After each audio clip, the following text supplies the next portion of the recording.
Good evening everyone, hello and welcome to the Sports Corner Live. We are back once again for another watch along on the channel. If you are watching this live or on the replays, don't forget to leave a like and a subscription as always, as we have a thrilling fixture to watch this evening.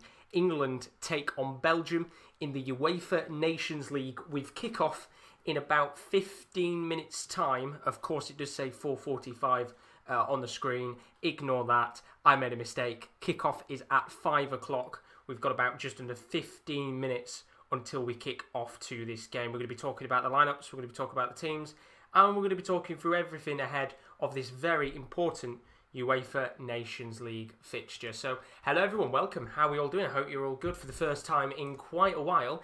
It is just me on my own today. I'm going to be covering you through the England-Belgium match, and of course, as I said, over the next kind of 15 minutes, we're going to talk through the lineups, talk through everything about this game. And as you can see on the bottom of your screen as well, some of the other games that are going on across the 5 PM kickoffs. There are a couple of different games going on, so you can see the likes of Croatia taking on Sweden, England, of course, taking on Belgium, Bosnia taking on, I think it's Netherlands tonight. You'll see in a second as the scrolling thing goes down the bottom. I'll keep you up to date with all of the goals as they go in across the Nations League. There's 20 games going on across the entirety of today. Some of them already played, some of them being played now, and of course a couple of other fixtures going on tonight. So we'll keep you up to date with everything as we go along with the show, of course.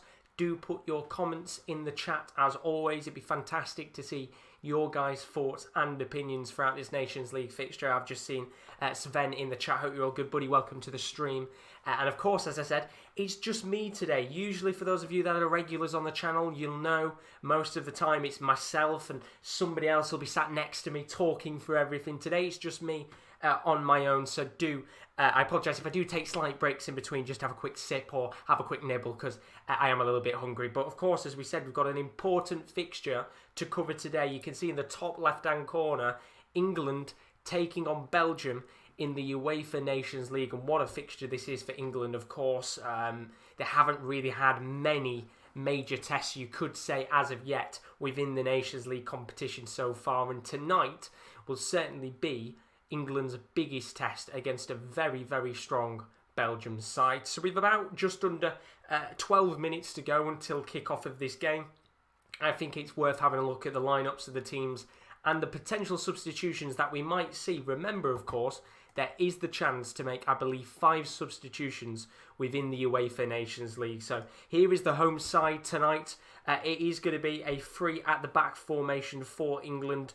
Jordan Pickford starting in goal tonight. Of course, the Everton goalkeeper who has had a few questionable goalkeeping errors in the last couple of weeks in Premier League football. The back 3 is going to consist of Harry Maguire, Eric Dyer and Kyle Walker, who once again transitions back into that centre-back position that he has played in the past before for England. A midfield 5 is going to consist of Kieran Trippier, he's on the left-hand side today. Henderson and Rice in the midfield, with Trent Alexander-Arnold as the right-back / right-wing-back. And then up top tonight, it could be potentially 2 up top with Mount playing as a central attacking midfielder, or it could be the 3 up top of Rashford, Calvert-Lewin and Mason Mount. Mount on the right, Rashford on the left, Calvert in the middle. I've put it as a 3-5-2 in the formation. I've put 3 up top there because I'm not exactly sure how it's going to play out in game, but I would assume we could see the 3-4-3 and Rashford on the left, Mount on the right, Calvert-Lewin in the middle. But we'll have to find out, of course, as we go with this fixture and when the teams do line up and we have that first kind of minute to see what goes on. Here's the away side for today. Belgium coming with a very strong lineup indeed.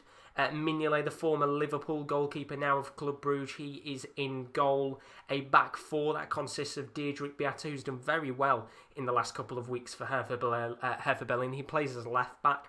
Defensive 2 of Jason Denayer of Lyon and Toby Alderweireld of Tottenham, with the right back being Borussia Dortmund's Thomas Meunier. Midfield 3 can consist of Yuri Tielemans, Axel Witsel and Kevin De Bruyne, while up top in that front 3 we've got Yannick Ferreira Carrasco of Atletico Madrid, Romelu Lukaku of Inter Milan, and Timothy Castagne, the Leicester City fullback / midfielder. He's had a very good time in the Premier League so far. He could start tonight as a right winger. It could also potentially be De Bruyne who starts on that right-hand side position and Castagne in the middle. Of course, once again, we'll have to see how that goes out in game. I would assume it's more likely De Bruyne on the right, Castagne in the middle. Of course, Castagne can play a various range of positions for the Belgian side and for his clubs at club level too. Of course, Leicester City playing as a right back in some periods of play. And then you'll be able to see now on the screen the potential substitutions we could see for tonight's game.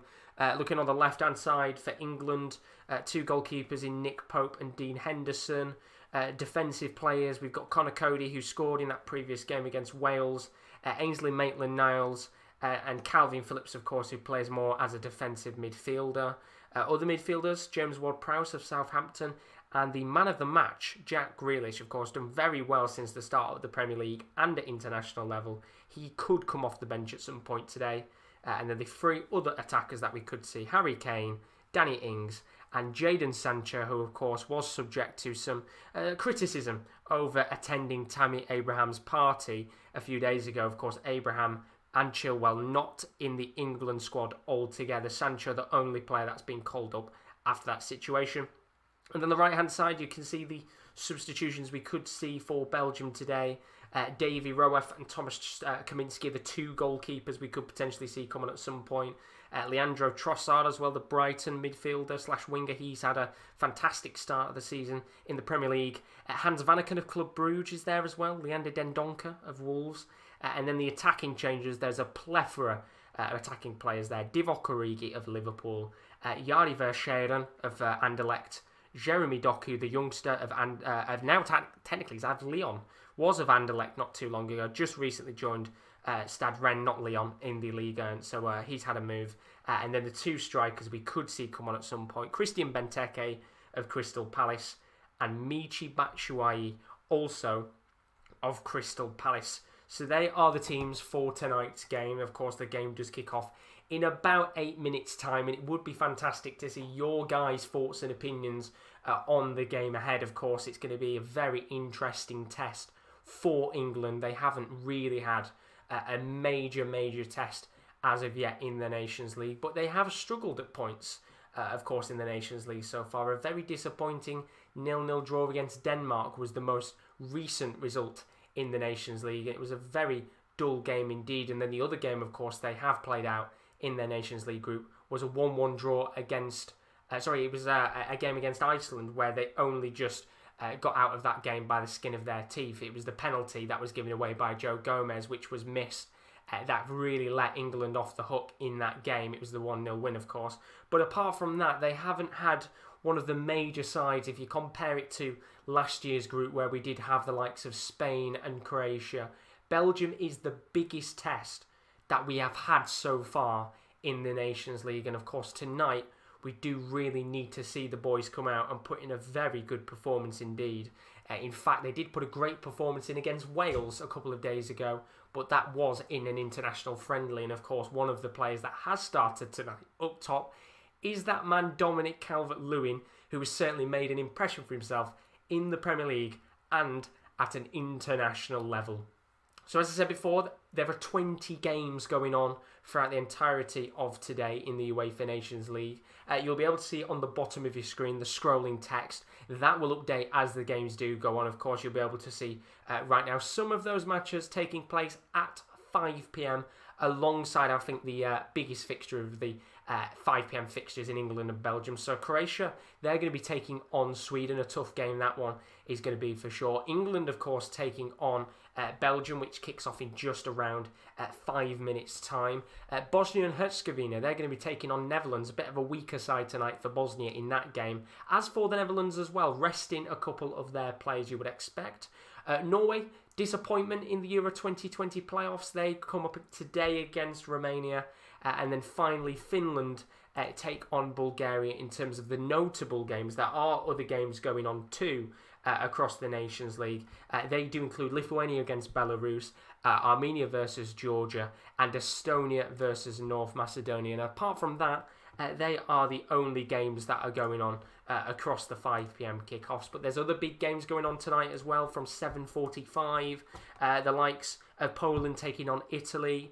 The biggest game of them all, France-Portugal, Russia-Turkey, Serbia-Hungary. There's some very, very good games indeed to keep your eyes out on. But the focus right now, of course, is on England taking on Belgium, and the players are just coming out onto the pitch for this match. And it would be fantastic to hear from all the people in the stream. Of course, if you are new as always, do leave a like and a subscription. It's very greatly appreciated.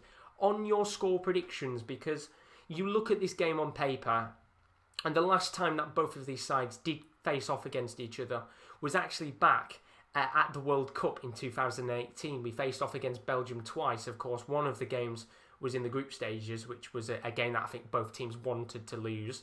And then the other game was the third place playoff, which once again, I don't think really either team cared about it. But Belgium came out on top in both of those fixtures.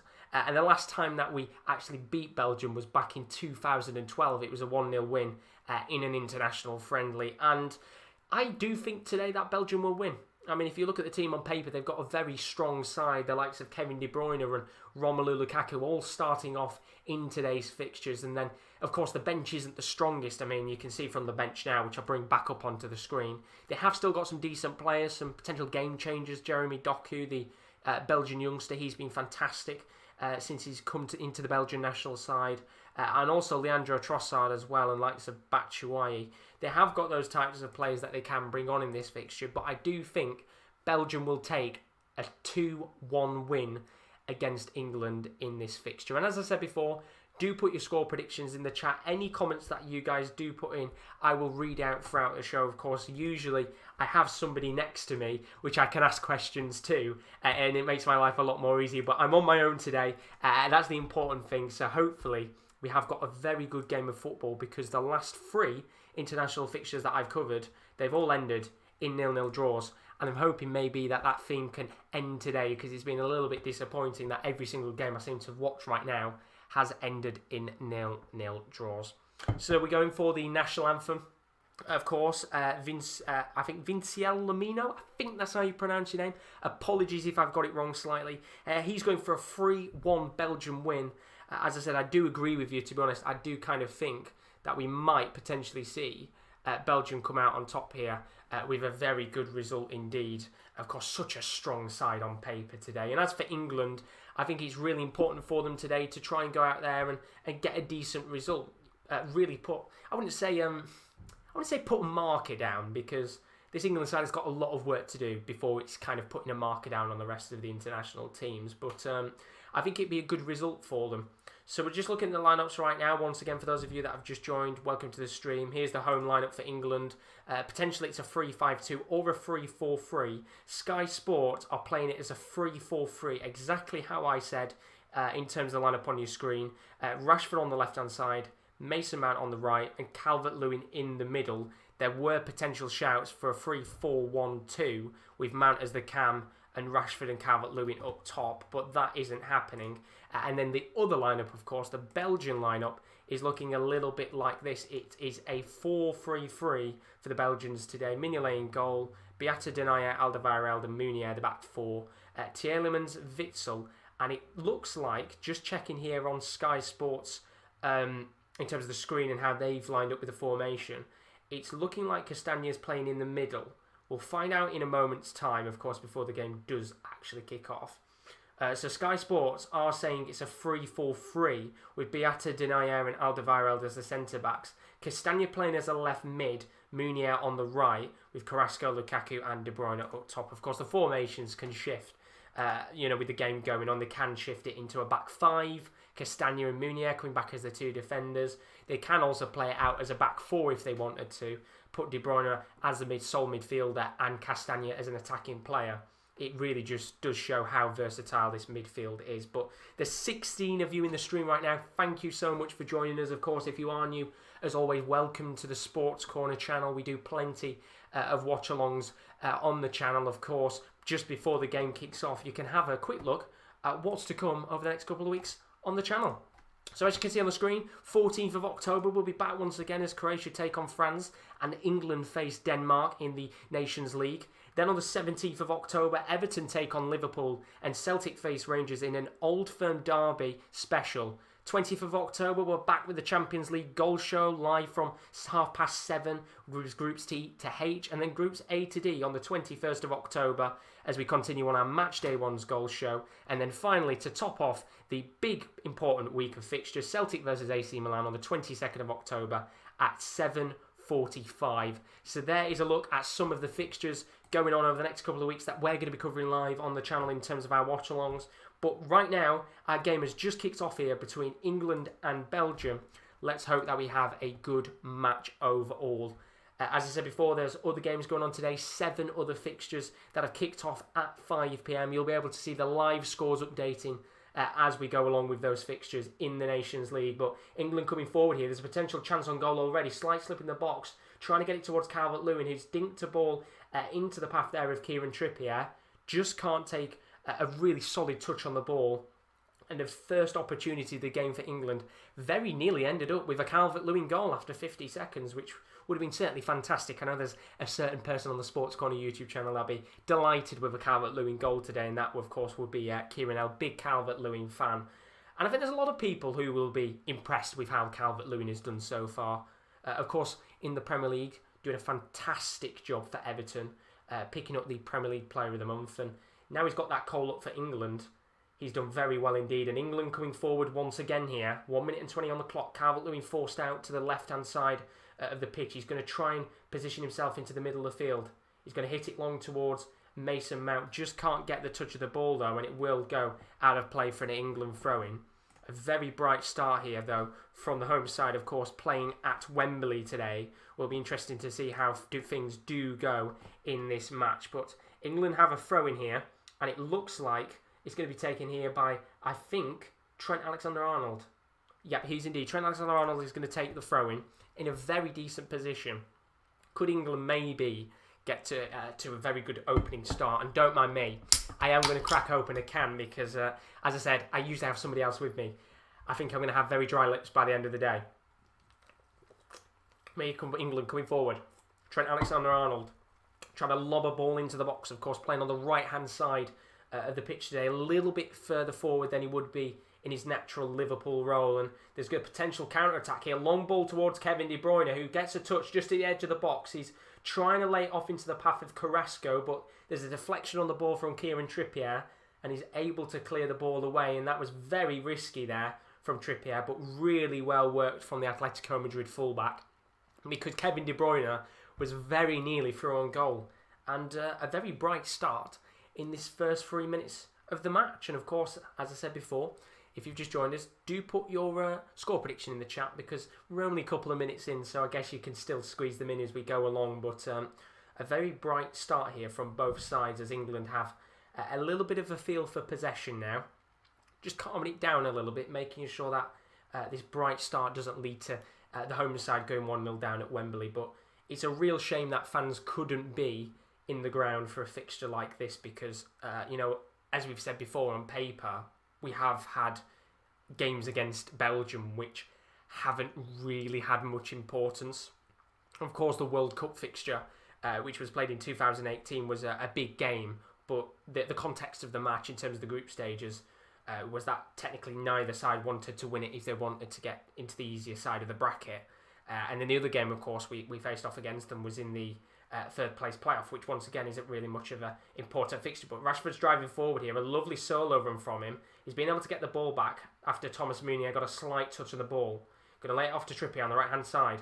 Now back to Rashford, takes a lovely touch, tries to jink it into the box.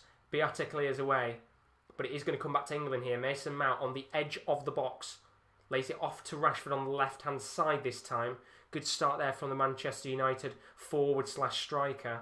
And England just calmed the play down here in this first 4 minutes. But it's already better, I've got to say, than probably the last two fixtures in the Nations League with Iceland and Denmark. Both ended quite boringly, to be honest. I think England did win that game against Iceland, but it was a very poor game overall. A lack of important chances being put away into the back of the net. And as for this Belgian game, of course, they've started off on the front foot here, and we have got a goal in one of the games that's going on at 5 o'clock. North Macedonia have taken a 1-0 lead against Estonia, of course.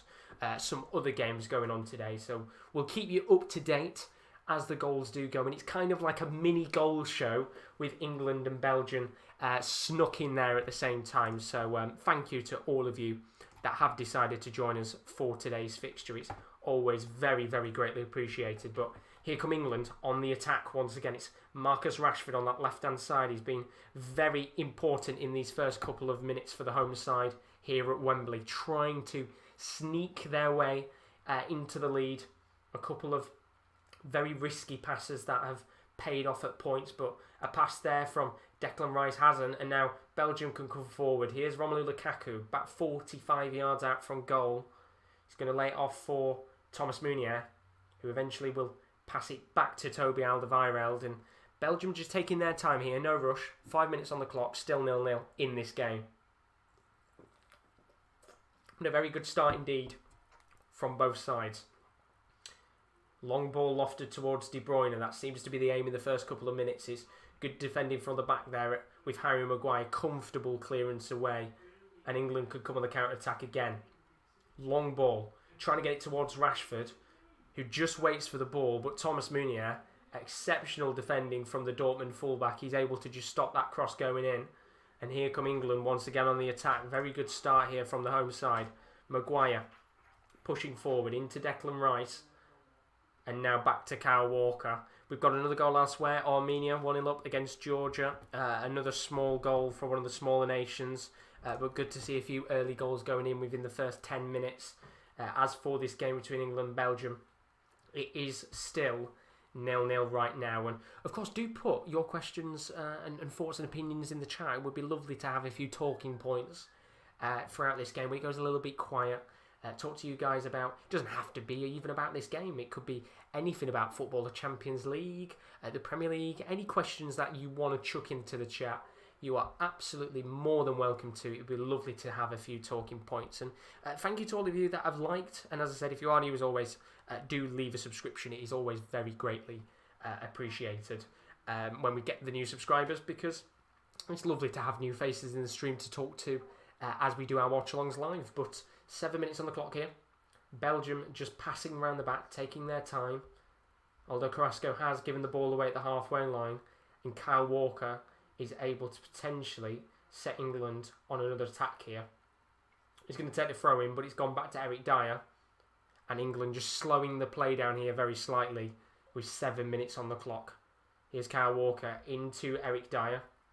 Then to Maguire. Of course, we've got two technically non-centre-back players playing in that three-man defence today. Of course, Kyle Walker has formerly played as a centre-back for England in the past.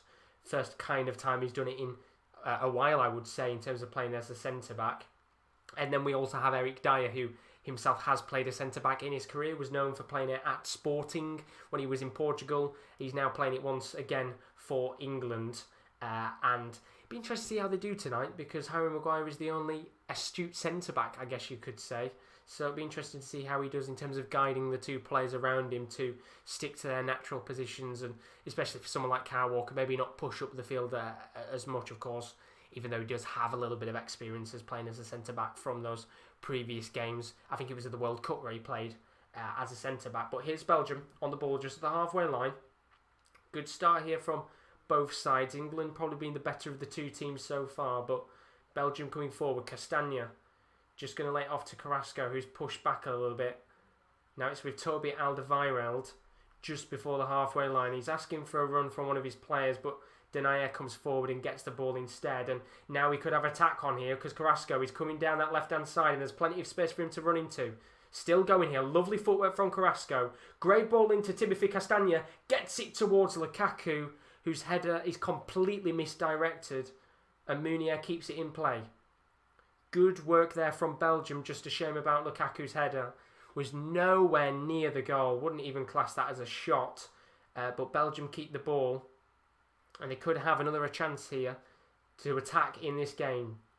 It's Jason Denayer just past the halfway line into Kevin De Bruyne, who finds himself at the left mid position currently. Of course, you'd expect him tonight to drift around the pitch. Initially starting off as a right winger, we've seen him already play as a striker at some point, so he's a fantastic player to watch on his day, isn't he? Kevin De Bruyne is such a naturally gifted attacking midfielder with his flair and his passion, and just such a good footballer on his day. But coming back to that moment while Belgium just pass around the back, a little bit disappointing there from Romelu Lukaku, but a long ball has come here, and it's Thomas Meunier has found himself in a lot of space on the far right hand side. He's got nobody to pass it off to. He has found a pass somehow though, and Belgium are in here, and Belgium have scored. It's 1-0. Yannick Carrasco, what a start for the Belgians. A lovely goal, a really well worked opportunity from the Belgians there. A long ball that was guided in, but the linesman has just put his flag up, and it's going to be offside.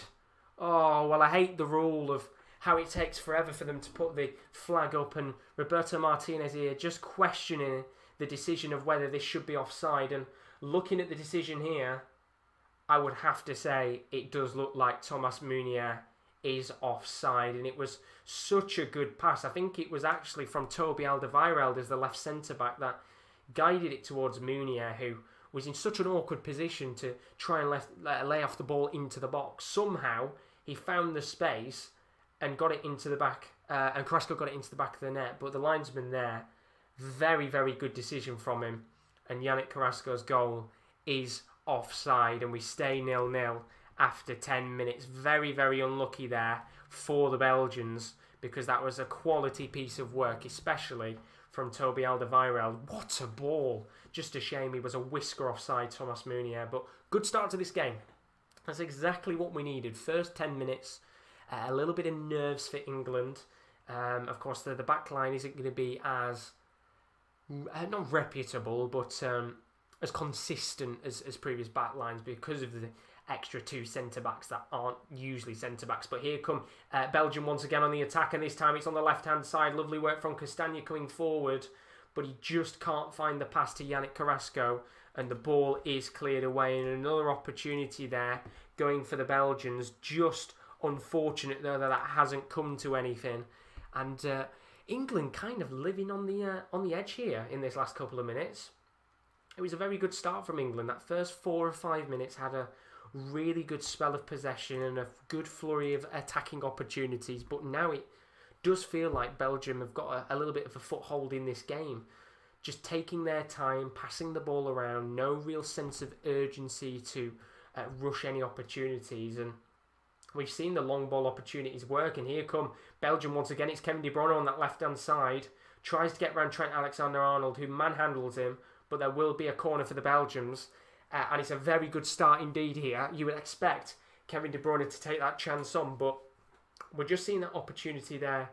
Once again, the goal that was given as an offside from Yannick Carrasco, and it was such a delightful ball towards Thomas Meunier. It's a real shame that it's had to be given as an offside, but Belgium take the corner. It's taken short between Carrasco and De Bruyne. It's gone back to Carrasco, but Carrasco was given the ball in an offside position, and that is a real waste of an opportunity for Belgium there. But it's a very interesting one because they keep showing the Thomas Meunier replay of the opportunity, where he's guided the ball into Yannick Carrasco, and I think is it one of those where it needs to be checked by VAR?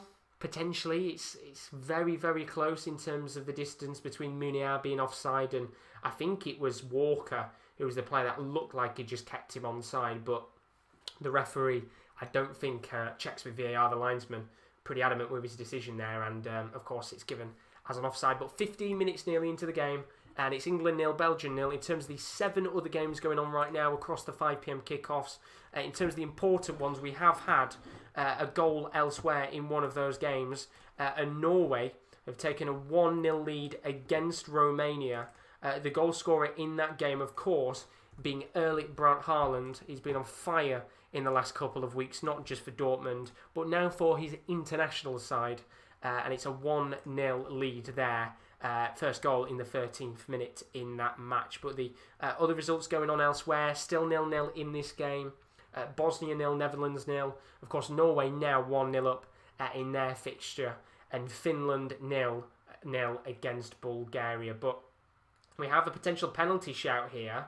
Romelu Lukaku's gone down from a foul from Eric Dyer. The referee has given a penalty, And, well, I've got to say, to be honest, it's an absolutely shoddy tackle from Eric Dyer. And the referee, he takes a long time here to make his decision on whether he's going to give the penalty or not. But I've got to say, hands up, it's a spot-on decision.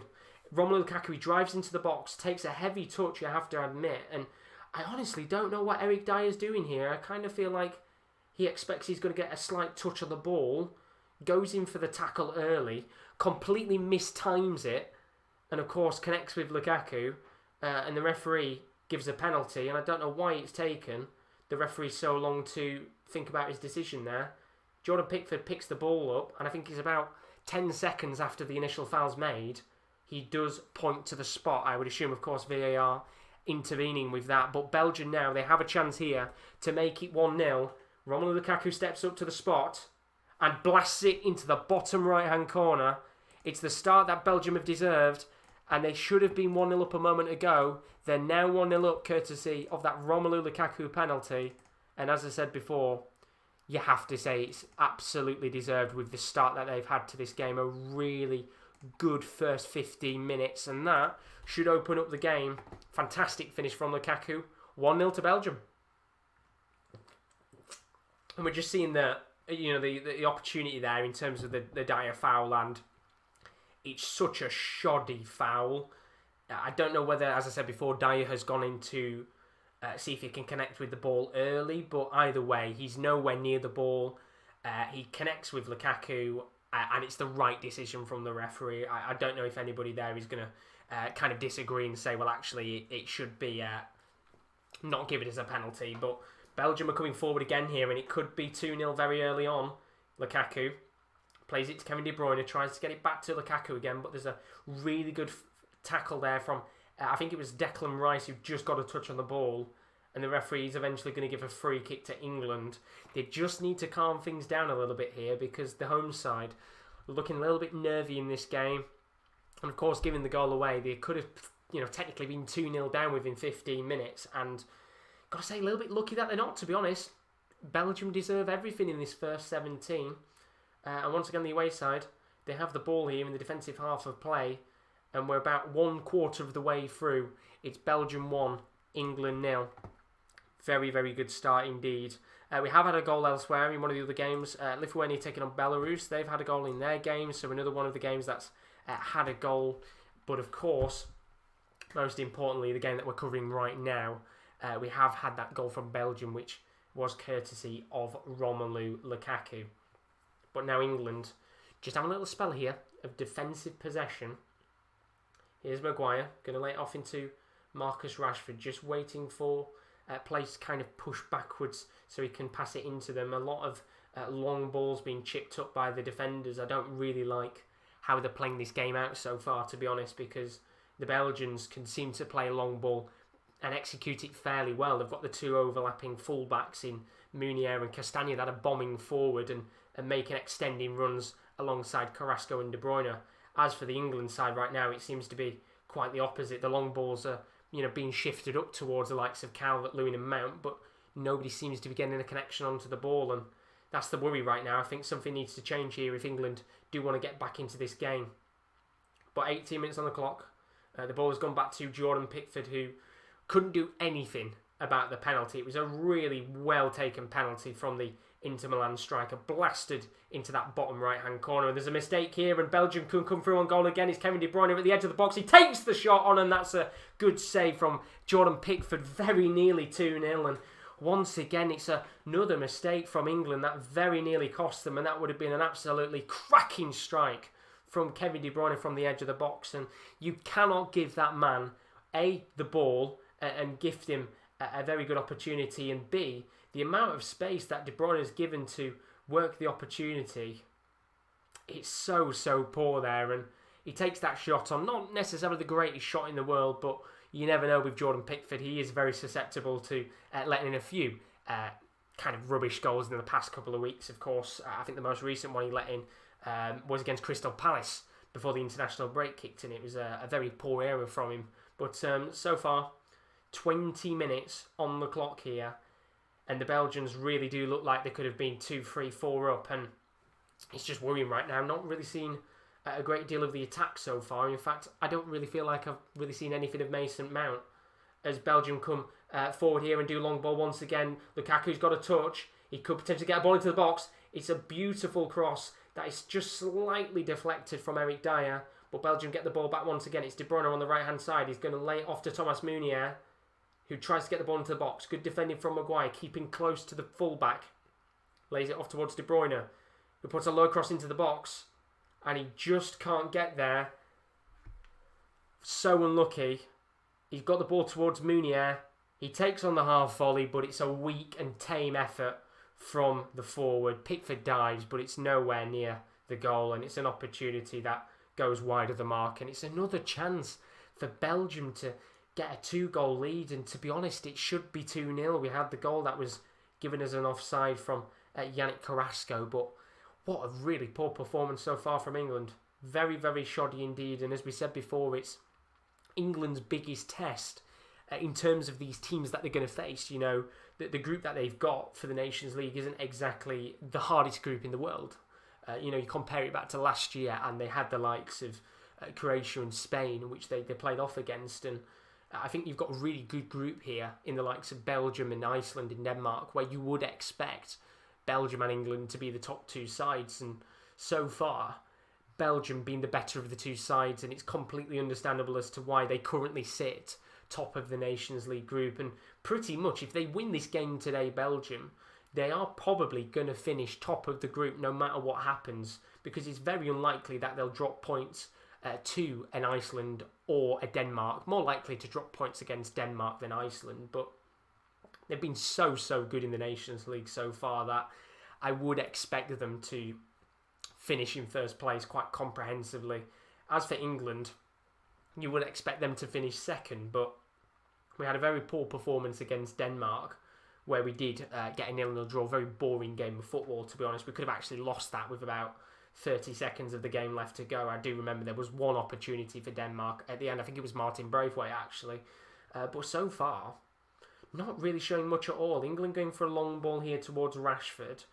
Once again, doesn't come off at all, and it's quite easily cleared for Belgium, although it has been given, I think, as a throw-in to England.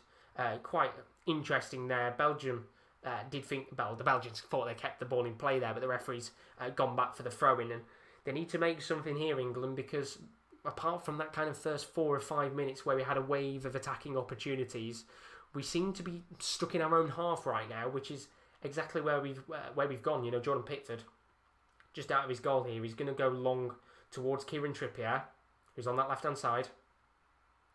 Now it's into Marcus Rashford, who hasn't really done much in this first 20 minutes, but to be honest, not being harsh to him, he's probably done more than any other player on the pitch. It's just been a case of no one really doing anything, although there's a long ball here and England have a chance to come forward. Trent Alexander-Arnold trying to guide across into the box. I think there's a slight deflection there from Castagna in England. They've got a set-piece opportunity. They've got a corner, and it was from a long ball from Eric Dyer. And as I said before, it's not really worked to great effect so far, but that worked a little bit better. And we do have a corner, which is going to be lofted in a moment. Can England make the most of this? We'll have to find out. It's going to be taken here. I think it's looking like it's going to be taken by Henderson. We'll have to see what happens. So here we go, 23 minutes on the clock. England 0, Belgium 1. It's actually going to be Kieran Trippier who lost the ball into the box. Tries to get it towards Rashford, who mistimes his header, and it goes wide of the mark. The ball's going to go back into the box though, and Kieran Trippier does get a touch, but it's in such an awkward angle that the ball goes out of play, and it's a Belgian goal kick, and it's wasted. It's a wasted opportunity, and it was the ball that was lofted in, and I think he was calling there for a slight deflection, but he knows he's got to do better in that situation, and it's just been so poor from England. Really, really disappointing, but I think you have to give credit to the Belgians as they come forward here once again. It's a long ball lofted towards Lukaku. It's laid off to Axel Witsel, who's going to put it to the left-hand side where Yannick Carrasco is. Back into the box towards Romelu Lukaku, who's going to lay it off for Yuri Tielemans, who takes the shot on it slightly scuffed, but it's going to go out of play for a goal kick. And the linesman's put his flag up anyway for an offside. It looked like there was a slight deflection on the ball as Yuri Tielemans hit his shot. which means that England are, of course, going to have a free kick. But we're looking back at that chance once again, which Yannick Carrasco put into the back of the net. He is onside. I think they were checking as well for a slight deflection from Timothy Castagna, whether it hit Castagna as it went in. I don't think it did, to be honest, but either way, it doesn't count, and England are still 1-0 down no matter what, so it doesn't really matter in the first place. But of course, I think for the Belgians, it would be nice if they could go out there and get themselves a couple of goals in this match. But just looking across the board, we haven't had any other goals elsewhere. Croatian still 0-0 against Sweden. Norway still 1-0 up against Romania. Bosnia still, right now as it currently stands, in a 0-0 draw against the Dutch. They'll be quite happy with that result if they can hold on in that game. But in this match so far, if you've just joined us, welcome along to the stream. If you're new, as always, do leave a like and a subscription. It's very, very greatly appreciated as we edge towards 1,300 subscribers. First 25 minutes of this game, it has pretty much been all Belgium, to be honest. Although we've got a long ball here from England that has finally reached Rashford. He's been tussled with by Meunier. It's really good defending from the Borussia Dortmund fullback, who's able to get a grasp of Rashford there, take a grip of his shirt, but not pull him down or anything, and eventually clear the ball away. But England coming forward here once again. Declan Rice into Eric Dyer. Now towards Harry Maguire. This is just past the halfway line. Good potential opportunity here for maybe England to do something with the ball. Trying to come forward. Mason Mount, though, does give the ball away, and it's another opportunity that is really poorly wasted from England. And they've got to do so much better. Here's Witsel. Going to lay it off to Thomas Meunier. Into Alderweireld, who's going to have to clear the ball here. He does very well to clear it, and he's somehow got to Lukaku. And they're just going back once again. Here's Denayer. Into Timothy Castagna. And as I said, they are quite happy right now to just sit and pass around and take their time. There's no rush.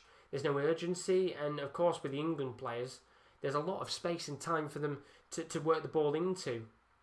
Here's Jason Denayer on the ball. Just passing it around between the three centre-backs right now. Alderweireld and Denayer being the two main suspects in terms of passing the ball. He's going to lay it off eventually to Mignolet, who's now back at Club Brugge in Belgium, former Liverpool goalkeeper, and very comfortable for Belgium. No urgency from England to get the ball back. Mignolet's going to hoof the ball long.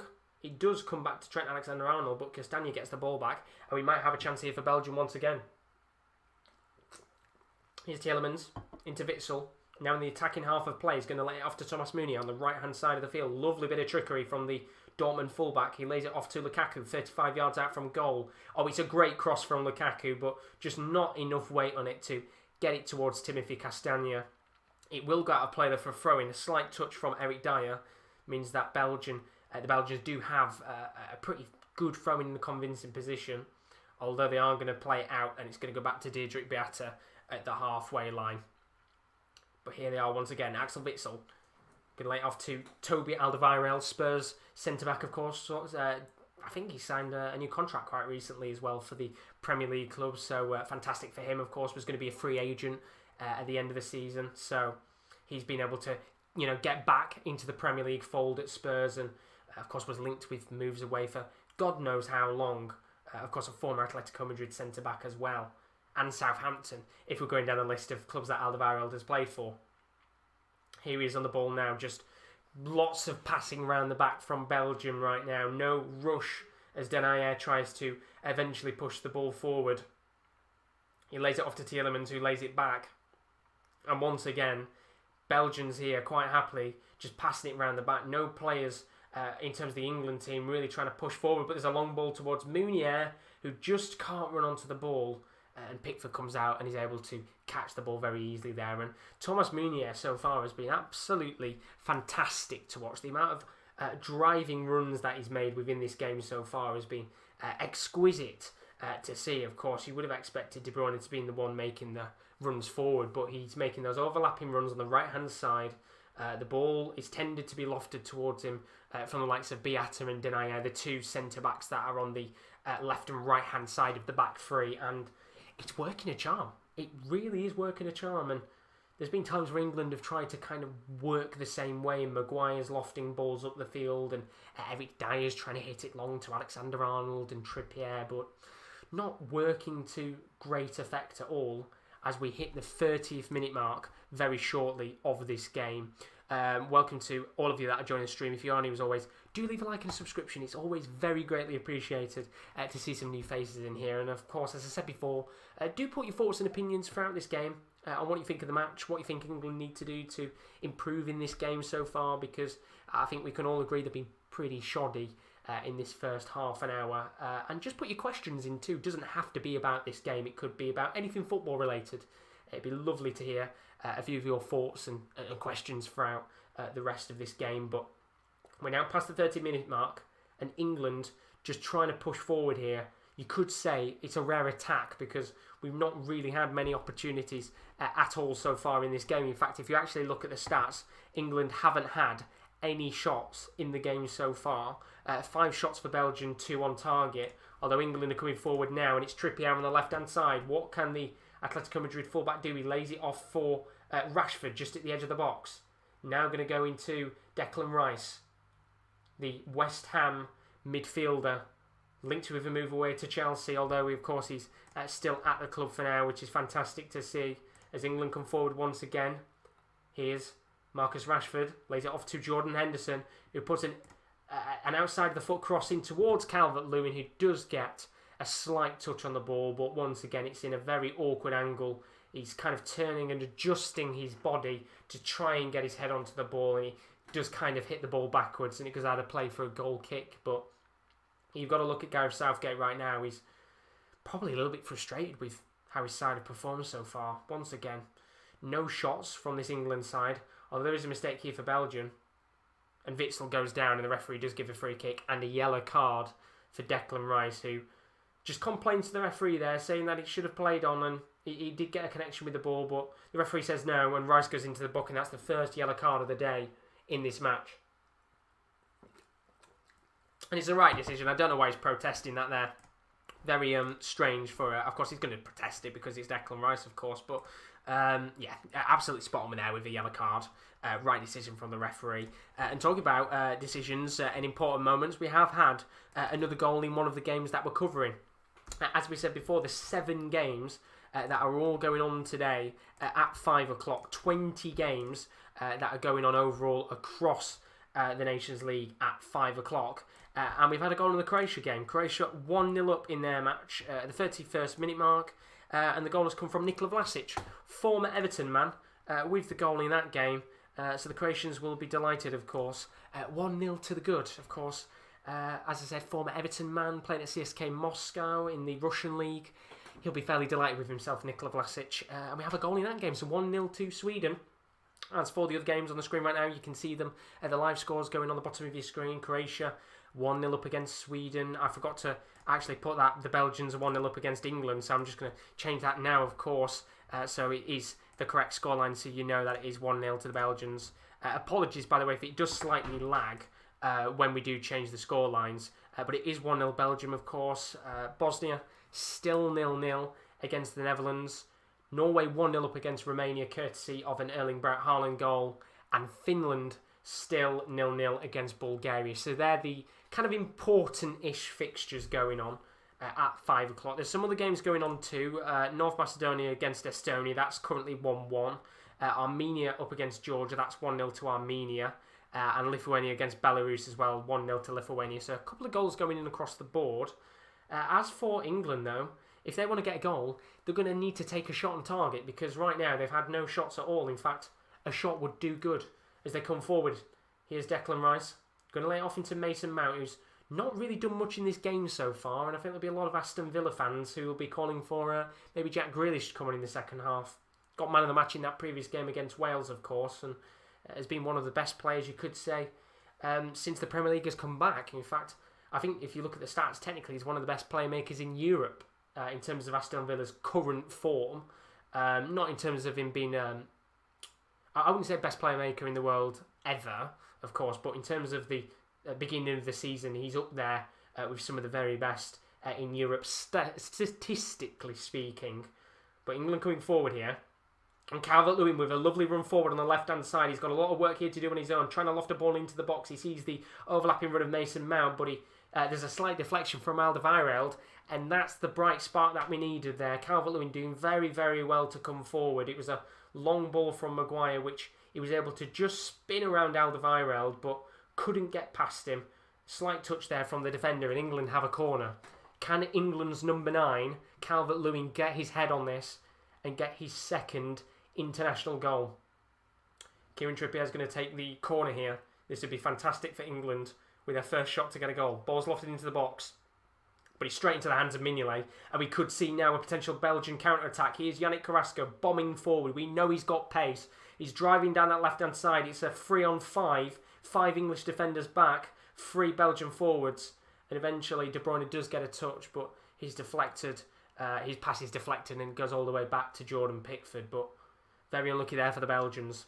Could have had a great opportunity to come forward and make it 2-0 and really not kill the game off, but make it much harder for England to get back into this match. But we've seen the Belgians do it before. We've seen counter-attacking opportunities. I think if you look at Belgium's best counter-attacking goal, it will be that one against Japan at the World Cup. Such a fantastic goal, which Nasser Chadli scored. Such a memorable goal as well. But very nearly kind of remade that goal, to be honest, in terms of going from a corner to potentially scoring. But here's England on the ball.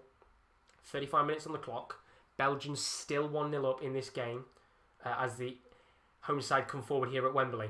It's Marcus Rashford just on the left-hand side of the pitch, just at the edge of the box, just waiting for somebody to come towards him to lay off the ball and, you know, use the space that's available in the midfield, which he does indeed. Rice lays it off to Henderson, who gets it towards Mason Mount, who's moved into the middle for now. Rashford on the left-hand side, he's driving forward, just takes a little bit of an extra touch, didn't really need to there, and he's let the ball go, but Muniz giving the ball away here, and Rashford on the left-hand side, he's trying to dance his way through the Belgian defence, but there's a slight touch. I think it was Alderweireld who gets the touch, and England have another corner. That's their 3rd corner in 36 minutes, and this really needs to go into the box and needs something to happen with it, because so far set pieces have been very shoddy from England. So here we go. It's going to be taken once again by Kieran Trippier, who's not really done too good today with his set pieces so far. It's going to be lofted into the box. Very heavy cross into the box. It's going to eventually go over and go out for another corner, this time on the other side of the pitch, on the right-hand side. Beata there, just clearing the ball away, making sure that England don't get an equaliser in this match, of course. If they do, it's going to make things a little bit interesting in this game as my camera decides to unfocus itself. But Trippier's going to take the corner once again here. Can England make it 1-1? I highly doubt it. But here we go either way. Trippier's going to loft the ball in. Goes into the box. It's a heavy cross once again. There's a few players going down in the box. And I think here the referee has given a penalty. I think we have a penalty going in the other way. Well, it looks like Thomas Meunier has found somebody in the box. Let's have a quick look here. I didn't really get to see it. And it's... Do you know what? It's a little bit of a harsh one here, I've got to say. Not really much in terms of what Thomas Meunier has done on Henderson. It's slightly, pulling at the shirt of Jordan Henderson, but not too much to take him down. And England have a penalty. Well, this is interesting. It was a bit of a questionable decision there from the referee, but we have a penalty, and Marcus Rashford is going to step up to the spot. Harsh decision from the referee, and Marcus Rashford is going to take the penalty. He steps up to the spot. He takes his time. Oh, what a penalty that is. He blasts it down the left. It's a Romelu Lukaku-esque penalty. And somehow, again, where England have had no shots in this game, it's the first shot of the match. It's England 1, Belgium 1. What a good start to the game we've had. And it's just a lovely penalty from Rashford. He, takes a little bit of time to take, to take the penalty. He runs up to it. He does a slight shimmy to put Mignolet off, and he slots it into the back of the net. It's a very good finish indeed, and I've got to say a questionable decision from the referee. I would probably say a little bit harsh there on Thomas Meunier, but England fans won't care right now, because as it currently stands, it's England 1, Belgium 1, and somehow a game where we've done absolutely nothing, we're back in it. How? I honestly don't know, but we've somehow made our way back into it, and Belgium are coming forward here, and they might have a chance to make it 2-1 instantly. Romelu Lukaku at the edge of the box. He's going to lay it off towards Yannick Ferreira Carrasco, who's going to go for the long-range effort. Slight deflection from Henderson means it is going to find its way all the way back at the halfway line with Toby Alderweireld. He's going to play it off on the right-hand side to Meunier, who will, of course, want to make up for his mistake here, and he's driving forward. Lukaku there with a misplaced pass, which Declan Rice is able to just get a touch on, and late back to Maguire, and England have a chance to come forward here. And Declan Rice looks like he's slightly injured here, just hopping about. Not good to see. Hopefully it's nothing too serious. Looked like he got a slight challenge on him there. Don't know what area it's from, but Rowan said put DCL on it. I think Kieran will be a little bit disappointed that DCL wasn't on that penalty, but it was a great finish by Marcus Rashford there. Did really, really well to smash it into the back of the net. And the important thing is we've got a game on our hands somehow.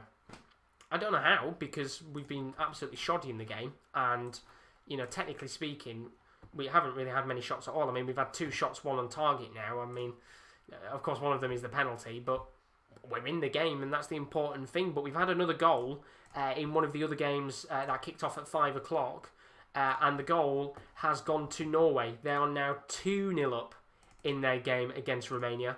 Of course, Norway disappointed in the Euro 2020 playoffs. Were knocked out by Serbia, but they're now 2-0 up in their game, and the scorer of that goal was Alexander Sorloth. Of course, the 2 very good Norwegian forwards in the Bundesliga now, both scoring in that game. And what a start for Norway. 2-0 up, of course, courtesy of Erling Braut Haaland and Alexander Sorloth. Very, very good indeed there for the Norwegians. 2-0 with about 5 minutes left of the first half. You'll be able to see the live scores going across the bottom of your screen right now. But very, very good indeed to see everything going on across the board over those 7 games. There are still, I believe, another 11 fixtures to take place tonight. One of those is France, I believe, taking on Portugal, which is going to be a very, very good game of football indeed, and well worth checking out if you've got some free time tonight. Of course, the Nations League not being pretty bad, to be fair. It's been quite enjoyable, some of the games, of course. Some interesting matches going on, but we haven't really had a thriller yet in terms of the second match day. Sorry, the third match day now of the UEFA Nations League. But we could maybe have it here between England and Belgium. It's 1-1 as it currently stands. 3 minutes left of the first half, and the Belgians coming forward here. Romelu Lukaku at the edge of the box. Just being able to get a touch, and it could be an opportunity for Thomas Meunier. Lays it off to Yannick Ferreira Carrasco, and oh, it's poor. It really should be 2-1, and well, we talked about Yannick Ferreira Carrasco earlier, putting the ball into the back of the net and it being offside. Well, looking at this, he is onside, and he really should be putting it into the back of the net, and it's just a really poor mistimed shot from the Atletico Madrid forward. It's a back heel from Romelu Lukaku. Carrasco's in space. He's on towards the right-hand side of the post. He hits it with his left foot, and it's such a poor opportunity. He's got to be placing that at least on target, but it goes past the left-hand side of the post, and well, that's another opportunity that the Belgians will be ruining in terms of missed chances. But really disappointing there for him, especially when he scored that offside opportunity earlier in the match. But there's a goal kick here for England, and you can see the top right-hand corner. We'll talk about it, of course, at half-time, but we've got some other fixtures still to come on the channel as England come forward here. It's Rashford on the right-hand side, the scorer of the penalty for England. He's going to lay it off to Trent Alexander-Arnold, but Alexander-Arnold just a little bit too quick to the ball there, and it's gifted back to the Belgians, and Denayer is able to eventually clear the ball away. Here's Declan Rice, just at the halfway line, going to lay it off to Harry Maguire, who might have an opportunity to burst forward here. He uses the space, lays it off to the left-hand side towards Kieran Trippier, who lays it back into Eric Dyer, as they just try to shift the play around to that right-hand side of the pitch. There's lots of open space right now, which is where they've been directed to play it to, but they opt to go to the left-hand side. Trippier into Calvert-Lewin. Poor pass from Declan Rice means he gifts it straight into Thomas Meunier, and Romelu Lukaku has a chance to come forward here. Backheels it to De Bruyne, about 35 yards out from goal. Meunier into De Bruyne. Now to Witsel. Just pushing towards that right-hand side of the pitch. Meunier lays it off to De Bruyne. He's on the right-hand side of the box. It's a low cross getting it towards Yuri Tielemans, who tries to get a touch on the ball, but he just can't. And that's another chance for the Belgians that's gone amiss. And with 30 seconds to go, I think we'll probably have 2 minutes of additional time in this game. But the Belgians might have another opportunity here. De Bruyne lays the ball off to Meunier, but good defending from Kieran Trippier. He does very, very well to get a touch, but he's giving the ball away here. And he's very lucky because Yuri Tielemans gets a really poor touch and it goes back to Jordan Pickford. And he's got to do that. Jordan Pickford there just telling his players to calm down a little bit. Don't rush the passes and don't gift opportunities to Belgium, because there have been a couple of chances so far which have been gifted to the Belgians from shoddy passes in both the midfield and the defence. But we've got 1 minute of additional time here. It's England 1, Belgium 1. They're going long ball once again, England, trying to get it towards Rashford, who just can't get a touch. It's headed away by Boyata, but England trying to get the ball back here. Trippier against Witsel, but the Belgian defensive midfielder does very, very well to get a touch on the ball. And eventually it's going to find its way back at the back three of England. Walker, he's going to lay it off to Dyer. And I think we probably won't have any more opportunities here with 25 seconds left to go unless Maguire drives forward, which he does. But they're going to lay it back into that defence. And I think we will be saying here at half-time that the game is currently at 1-1. And I've got to say, I will say my thoughts and opinions at half-time. Tell us in the chat what you think so far, because I think we've been very lucky to go in at half-time 1-1. We've had a few very small opportunities, and when I mean very small, we've probably had about one, and the referee does indeed blow his half-time whistle, and as it currently stands in the game between England and Belgium, somehow, and I don't know how we've gone in at half-time here, but it's 1-1, and I've got no idea how in the hell we've got it to 1-1, because stats-wise we have been so poor in the game, not really had many opportunities on goal. It's been a very quiet game of football, to be honest, in terms of the front three. We've seen little glimpses of Calvert-Lewin and Rashford, not really seen much of Mason Mount at all in this first 45. But the Belgians, they've had plenty of chances. Meunier, he had a lovely opportunity. It was a long ball towards him. He laid it off towards Yannick Carrasco, who was in the box at the left-hand side of the post, and he slotted it home, but that was given as an offside. Carrasco himself, he had another opportunity in the game, which this time was on the right-hand side of the post. He was one-on-one with Pickford, but he really just poor opportunity from him. Hit it with his left foot, and it just rolled away from the goal and not on target. But as for England, very, very poor indeed. And as I said, for all of you that are watching, do put your thoughts and opinions of the first half in the comments below. It would be lovely to see what you think about this game between England and Belgium so far, because I think most England fans right now will be very disappointed with how we've played. We've not really done much at all, to be honest. Very, very poor indeed in terms of chances, and we're quite lucky that we got the penalty in the first place, because I do think that was a little bit harsh there on Thomas Meunier. Yes, he is slightly holding Henderson's shirt, but nothing too much where he's kind of, excessively pulling the shirt to give it away for a penalty. But the referee gave it, and of course Marcus Rashford did very, very well indeed to slot it home into the back of the net, and of course put us 1-1 in this match against the Belgians, which does mean it's going to make things a little bit interesting at half-time. Of course, I think both sides will still want to go and get a win in this game, and of course, I think most importantly, England need to go out and get a win, because for the Belgians right now, they've still got a foothold in the group. I mean, I'm just looking at the Nations League group table right now, and in the group, Belgium are currently top on 7 points after 3 games, 2 wins, and currently, of course, a draw against England. And as for us, of course, we're second on 5 points with a win and 2 draws. If we can win this game today, then I believe we will go on equal points with Belgium, which will make things fairly interesting going into the last set of fixtures, because, of course, we do play Belgium again at some point, which will be a very good game of football to watch. But as of right now, currently sat at 1-1 with about 15 minutes of half-time. So do put your thoughts and opinions in the chat. And, of course, put any questions about football or about sports in general. It'd be lovely to see what you guys want to talk about in terms of football. Put it in the comments below. It'd be nice to have a few things to talk about over the next kind of 15 minutes. But as for now, here's a quick look at what's to come on the channel over the next couple of days. So we've got Croatia versus France. And England versus Denmark, that's on the 14th of October at 7:30. Join us for the Nations League there. We have a Derby Day special. Me and Kieran will be live on the 17th of October for the Merseyside and the Old Firm Derby. On the 20th of October, you can join us for Groups E to H in the Champions League Match Day 1 Goal Show. Be covering every game live and every goal. And then, of course, Groups A to D is on the 21st of October at 7:30. And then on the 22nd of October, we're back with the Europa League as Celtic take on AC Milan.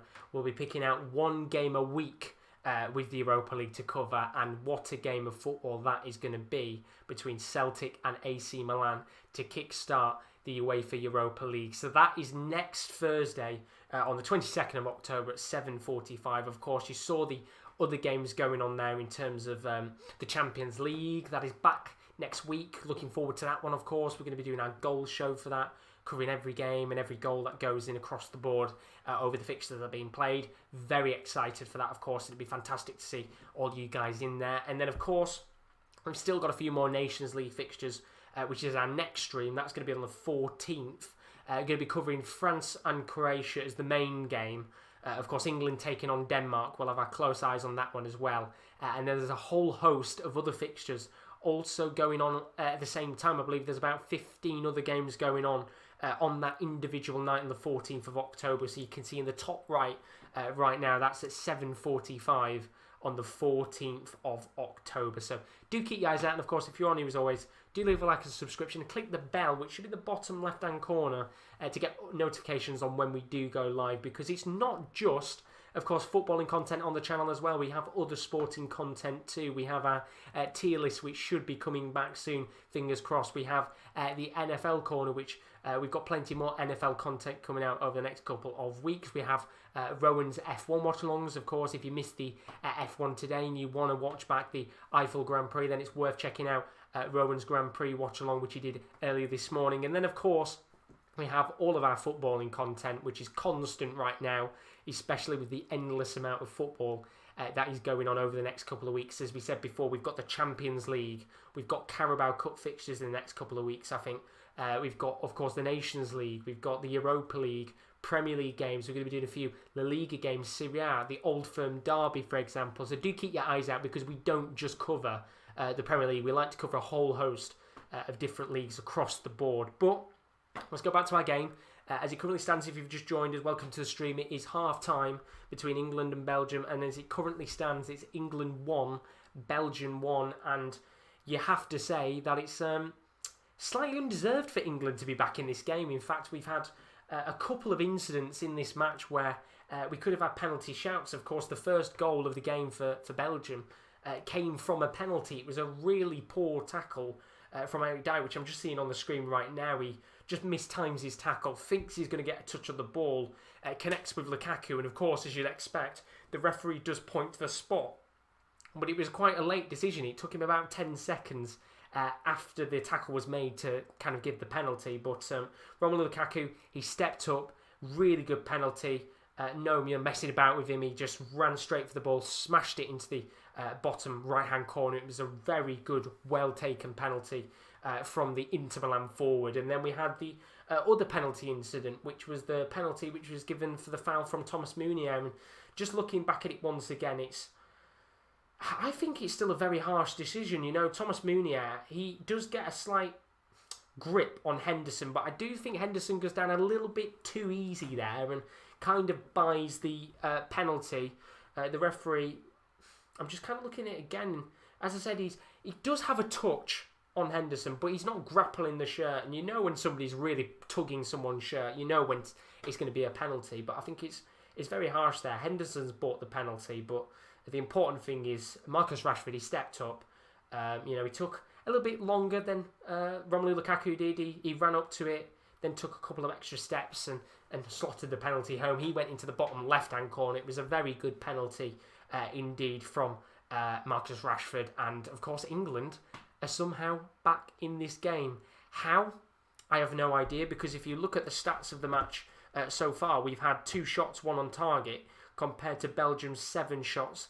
They've only had 2 on target, but they've looked the better of the 2 sides so far in this game. And I absolutely agree with you, Kieran. A very soft penalty to give away from the referee there. And it's bizarre because it took him more time, less time to give the penalty for the Mounier one than it did for the Dyer one. And the Dyer one was more obvious as a penalty than the Mounier one. Very strange there from the referee, but I don't know whether VAR intervened in that situation to give it. But we should be back with the second half very shortly. Do tell us in the chat below, what do you think is going to happen in the next 45? Do you think England can go on and win this game, or do you think that the Belgians will continue on their dominance from that first half and come out with a victory? Or is it going to end as a 1-1 stalemate, which would be still a pretty decent result for England?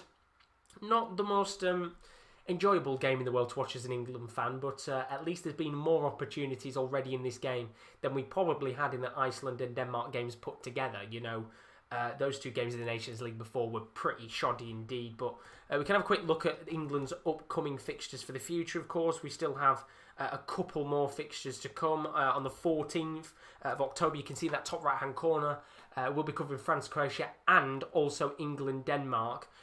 Two big fixtures going on that night. Of course, we're going to cover all the England games, as sad as it is. Of course, England games right now being fairly boring. But then after that, we have a friendly in November against New Zealand, which, of course, isn't really an important game. But then afterwards, on the 15th of November, we do play Belgium once again. So it's going to be very interesting to see what happens when we play them away from home, of course, especially because I'm pretty sure that will decide what happens in terms of who finishes first and second. Because remember, if you don't know how the Nations League works, it's a very confusing system, but I'm going to break it down for you as simple as I possibly can. So for the teams that are currently facing off in the Nations League that are in League A, the way that the system works is if you finish first in League A, then you will go into the playoffs for the Nations League. So if you watched it last year, you will know that England,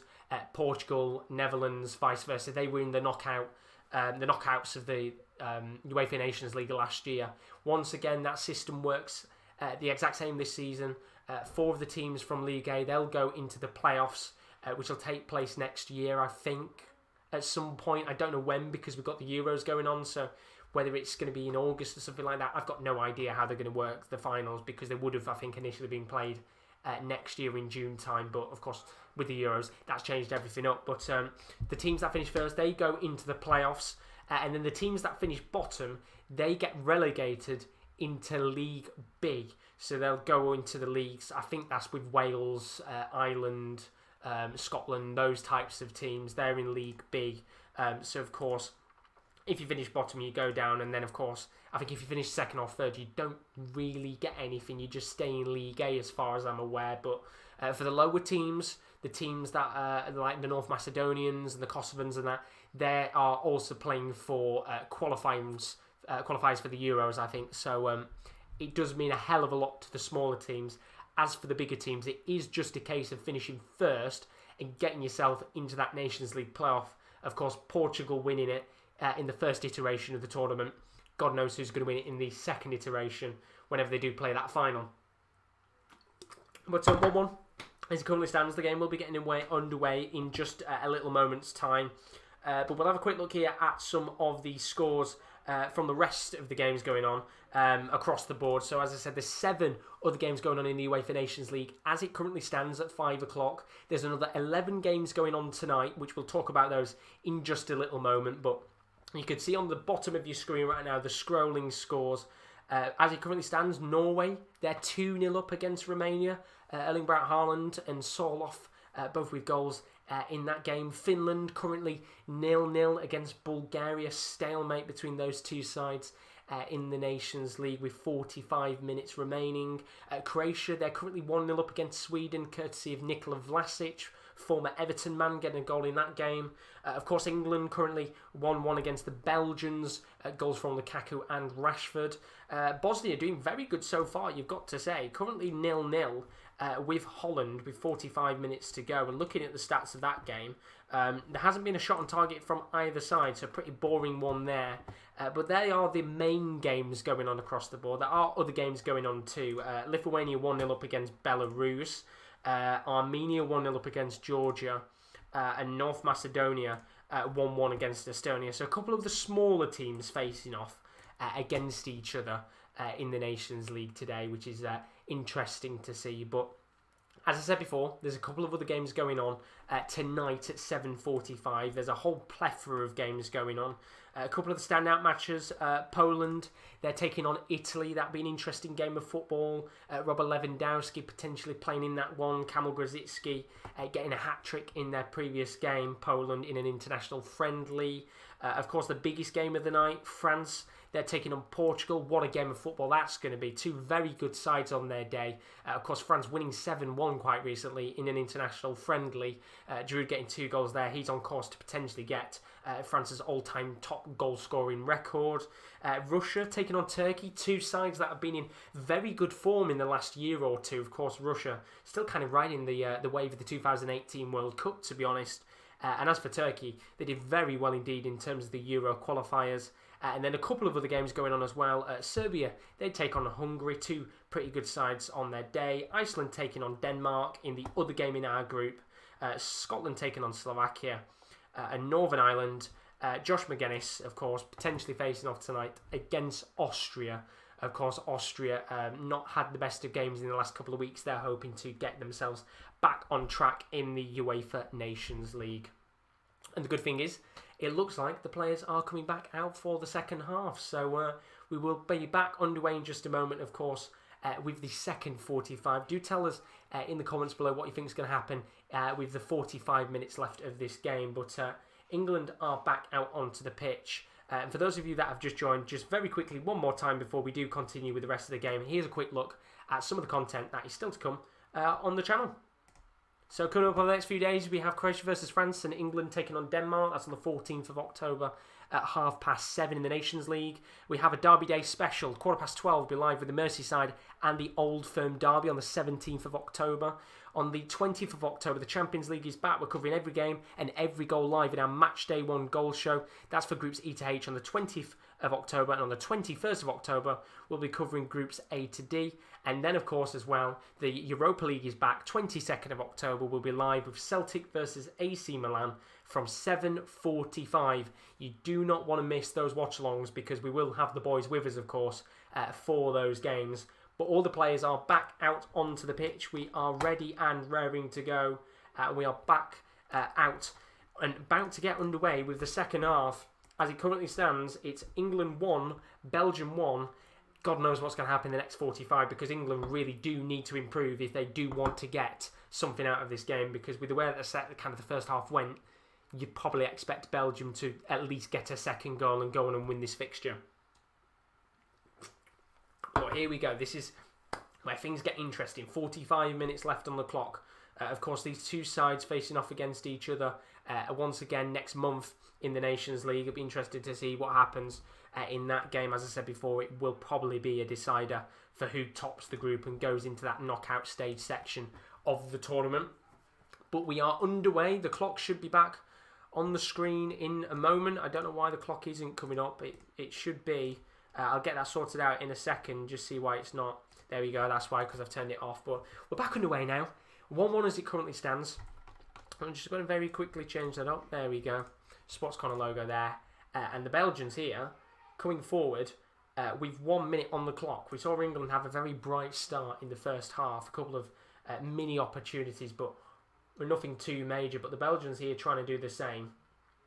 Here's Thomas Meunier, who I have to say had a very good first half, apart from the questionable decision that was given from the referee. Of course, he's on a yellow card as well, got a booking for that foul, I guess you could say, on Jordan Henderson. But they're coming forward here. No changes from either side yet in this game. Here is Yannick Ferreira Carrasco. Tries to lay the ball into the box towards Lukaku, a little bit heavy with the ball there, and Lukaku just asking for it to come towards his feet. It would have been very awkward there for Lukaku to have got a decent touch on the ball, and that opportunity is already a miss for Belgium within the first 2 minutes. But just very quickly, we can have a quick look at the subs as well. There's some of the subs that could potentially come up within this game. Of course, I believe that in the Nations League they do have 5 substitutions that they can make. So for England, we could see potentially Kane, Ings and Sancho come on. As for the Belgians, they've got the youngster Jeremy Doku, just recently moved to Stade Rennes in the French league. Leandro Trossard, Batshuayi, Benteke, Divock Origi. A few Premier League names in there for the Belgians. And as for England, of course, every player apart from Sancho plays in the Premier League. You've got the likes of Grealish, Kane, Sancho, Ings, in terms of the attacking choices. And then you've got the likes of Phillips and Ward-Prowse midfield-wise. So plenty... a plethora, you could say, of attacking choices on the bench for Gareth Southgate to bring on. But of course, we do play again in a couple of days' time against Denmark.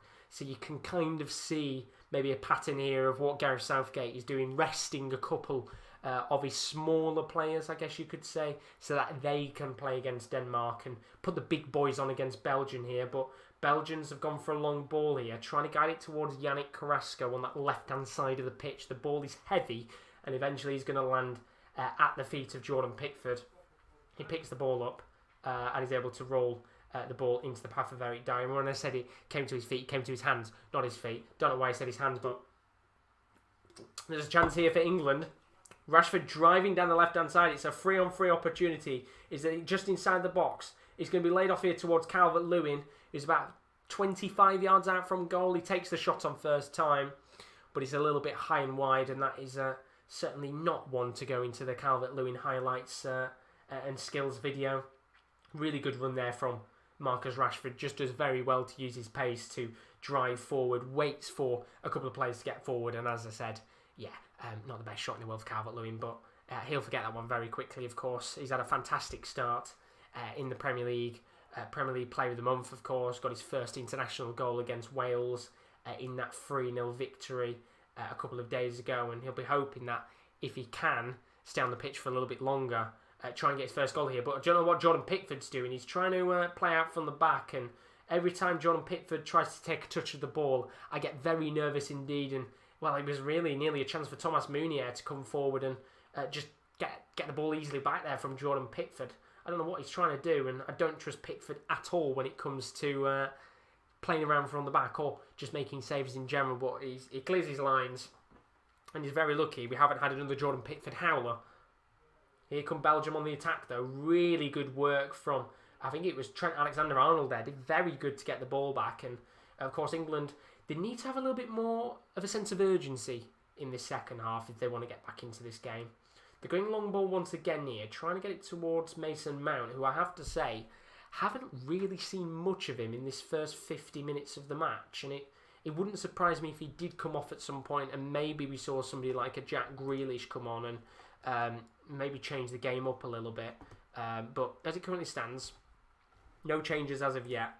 And it'll be interesting to see how long it takes before Gareth Southgate does go and maybe bring on somebody like a Kane, because I'd be very surprised if Kane doesn't come on at some point, although I did hear something about a potential injury that he might have picked up that stopped him from being in the starting lineup. Which is great for Calvert-Lewin, of course, because it gives him the opportunity to be able to come in and have a second opportunity, which, talking about him now, he's on the ball, he's done very well. He was on the left-hand side of the pitch, about 35 yards out from the goal on the far left-hand side. He lays it off for Jordan Henderson. Back to Calvert-Lewin again. Now he lays it into Trippier. Some good football here from England. They just need to try and get it towards the box, have that chance on goal. Calvert-Lewin, he moves back into the forward position you would expect him to be. But England decide to play the ball back to the halfway line, which is just very typical England. When you have a spell and a potential chance to come forward, they just play it back all the way to the defence, which is slightly frustrating, but they're on the ball now. Here is Jordan Henderson, the captain for tonight, of course.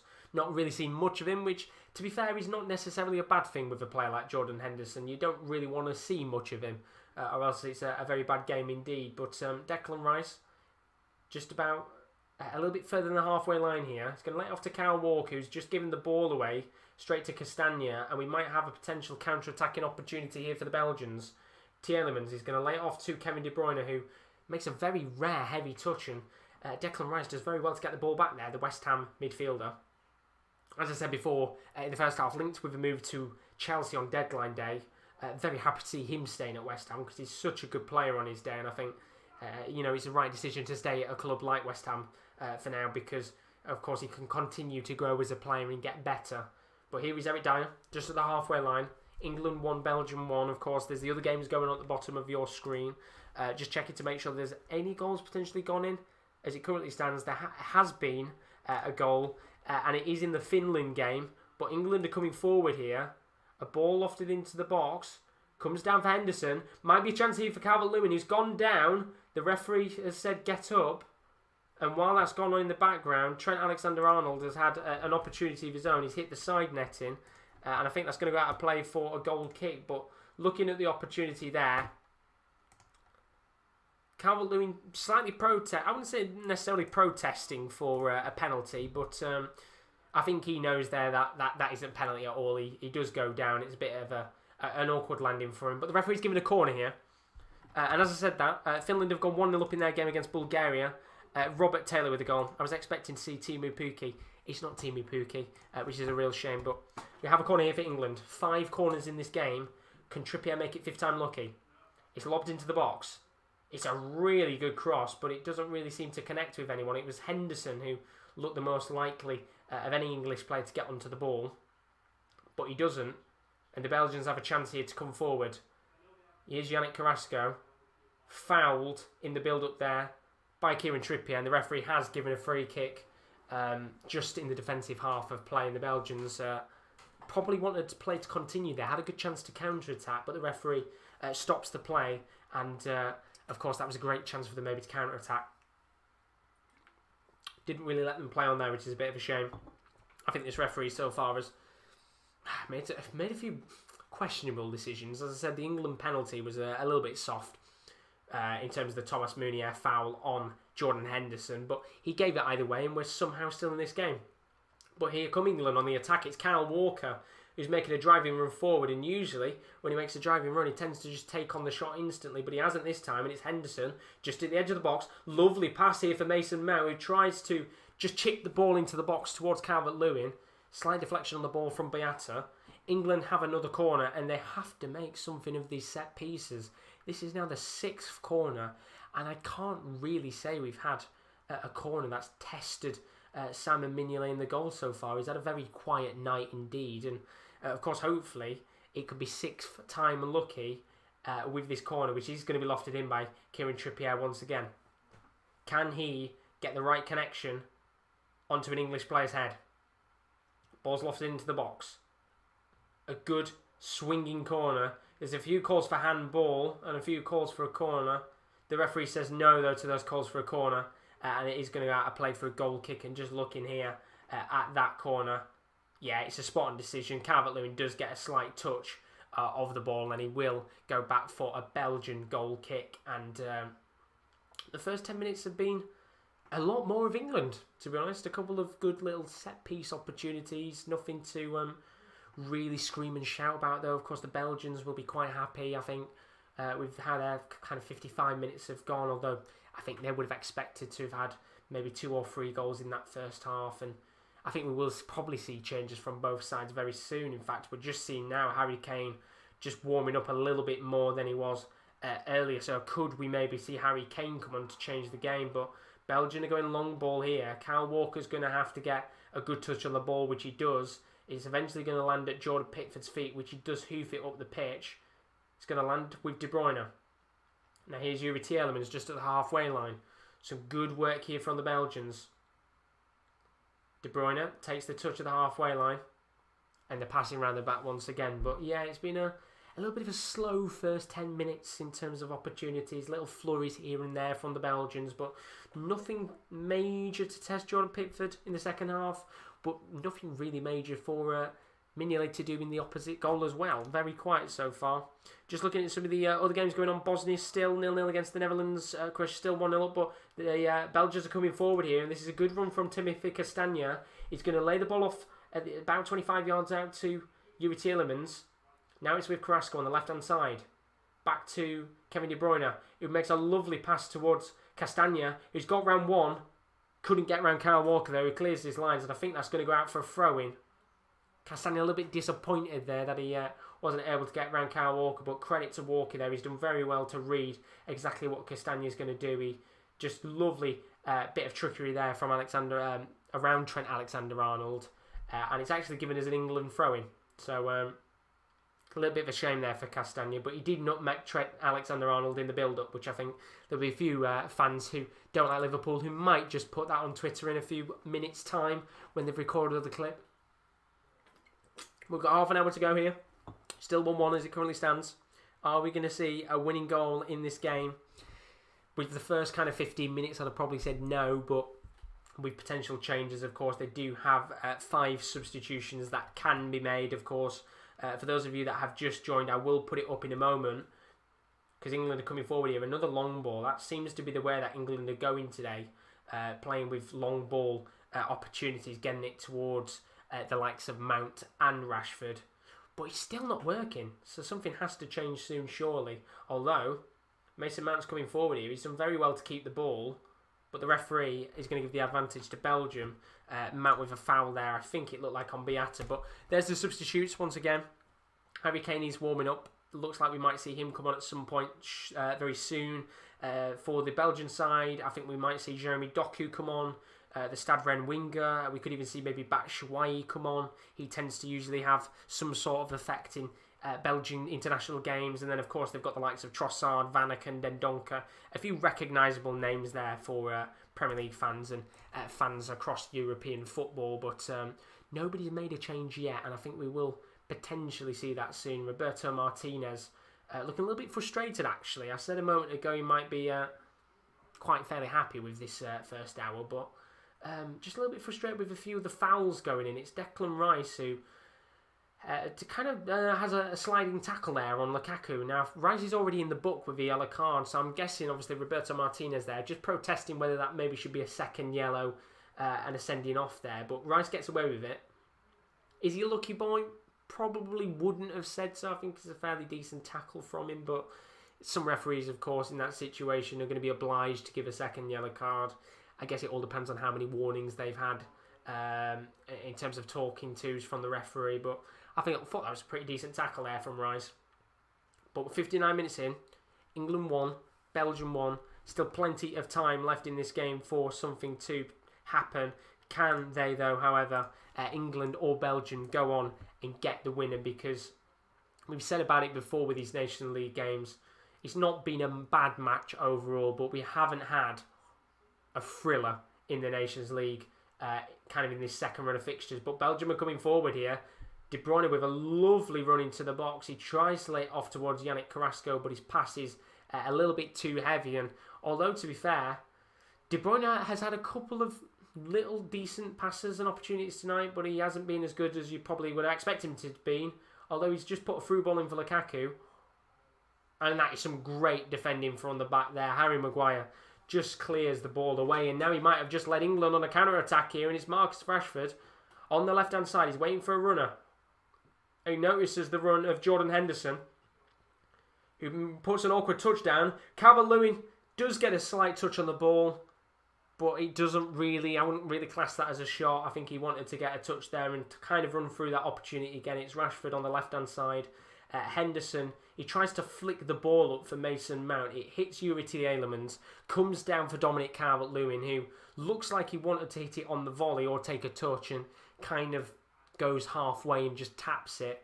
And it does roll to Mignolet, and it's, well, very simple, isn't it, really, for Mignolet. It's probably the hardest save he's had to make of the night so far, and that's really not really a good opportunity, is it? It's kind of a half chance more than anything.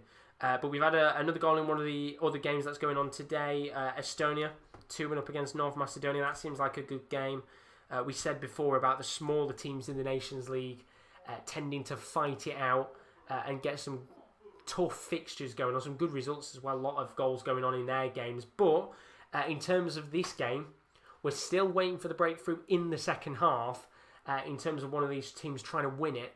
A couple of all-right chances, I'd say, for both sides to go through on goal, but I wouldn't say there's been a big opportunity from both sides in this second half. And we are going to get our first change of the day, and Calvin Phillips, the Leeds United forward, midfielder, is going to be coming on in a moment. Could he potentially be the man to potentially get the win for England? We'll have to find out, but he's looking ready to come on. He's got his shirt on, looking ready and raring to go, and just kind of talking through the last-minute tactical decisions in the game. I assume Declan Rice will be coming off here because of his yellow card and the potential chance of him getting a red card in this game. A little bit too risky for him to stay on the pitch, but good for Leeds fans, of course, for him to come on and maybe make a difference. But going back to the game, Belgium on the attack here. It's Thomas Meunier on the right-hand side. He's driving towards the middle of the pitch. He's inside the box, tries to lay the ball off for Lukaku. And to be honest there, he was inside the box, Meunier, just at the edge. I think he should have probably played on a little bit longer. He had a little bit more space than I think he thought he had. And he's had a great game so far. I think he wanted to do a 1-2 there with Lukaku. But once again, Kyle Walker on hand to clear the ball away. And we are going to get another substitution as well. Harry Kane is coming on with just under half an hour to go. There were kind of questions of whether he got an injury or not, and if he was going to be able to play this game. He's coming on with 30 minutes left. So Gareth Southgate looking to change things up, and once again, you'd assume in this situation it'll be Dominic Calvert-Lewin coming off because he hasn't had a great deal of opportunities today. But of course, he's England's number 9, so it's his second game. Do you know what I mean? You can't really ask for a great deal out of Calvert-Lewin. He's still learning on the go, and maybe Harry Kane can come on and be the difference maker in this match for England. You would expect as well the Belgians maybe to make a few changes very soon, but England have a chance here to come forward. It's Mason Mount about 40 yards out from goal. He's going to lay it off to Marcus Rashford. It moves from the left into the middle of the pitch. Now towards Trent. It's a swinging ball into the box. It's going to eventually land at the feet of Mason Mount, who goes for the shot. Slight deflection. And it's in. Well, England have taken the lead, and I thought that went out of play. It's a goal, and a slight deflection, I think, from Jason Denayer has just sent the ball into the back of the net, and it's a classic Mason Mount opportunity. He gets it onto his preferred foot. He curls it, and I didn't think it was in. I thought it hit the side netting, and England is 2-1 up. Well, that was very unexpected indeed. Let me just sort everything out. I'm just seeing the chance now. He's just on the left-hand side. It's a slight deflection from Toby Alderweireld, and the touch just sends it into the back of the net. Mignolet, there's not much you can do about this. He doesn't even dive for the ball, and yeah, the deflection just takes it into that top left-hand corner, and England are 2-1 up in this game, and a player that I've got to say hasn't really had much of the ball, to be honest. He's been very quiet in this match. Makes it 2-1 to England. And out of nowhere, we've got a lead.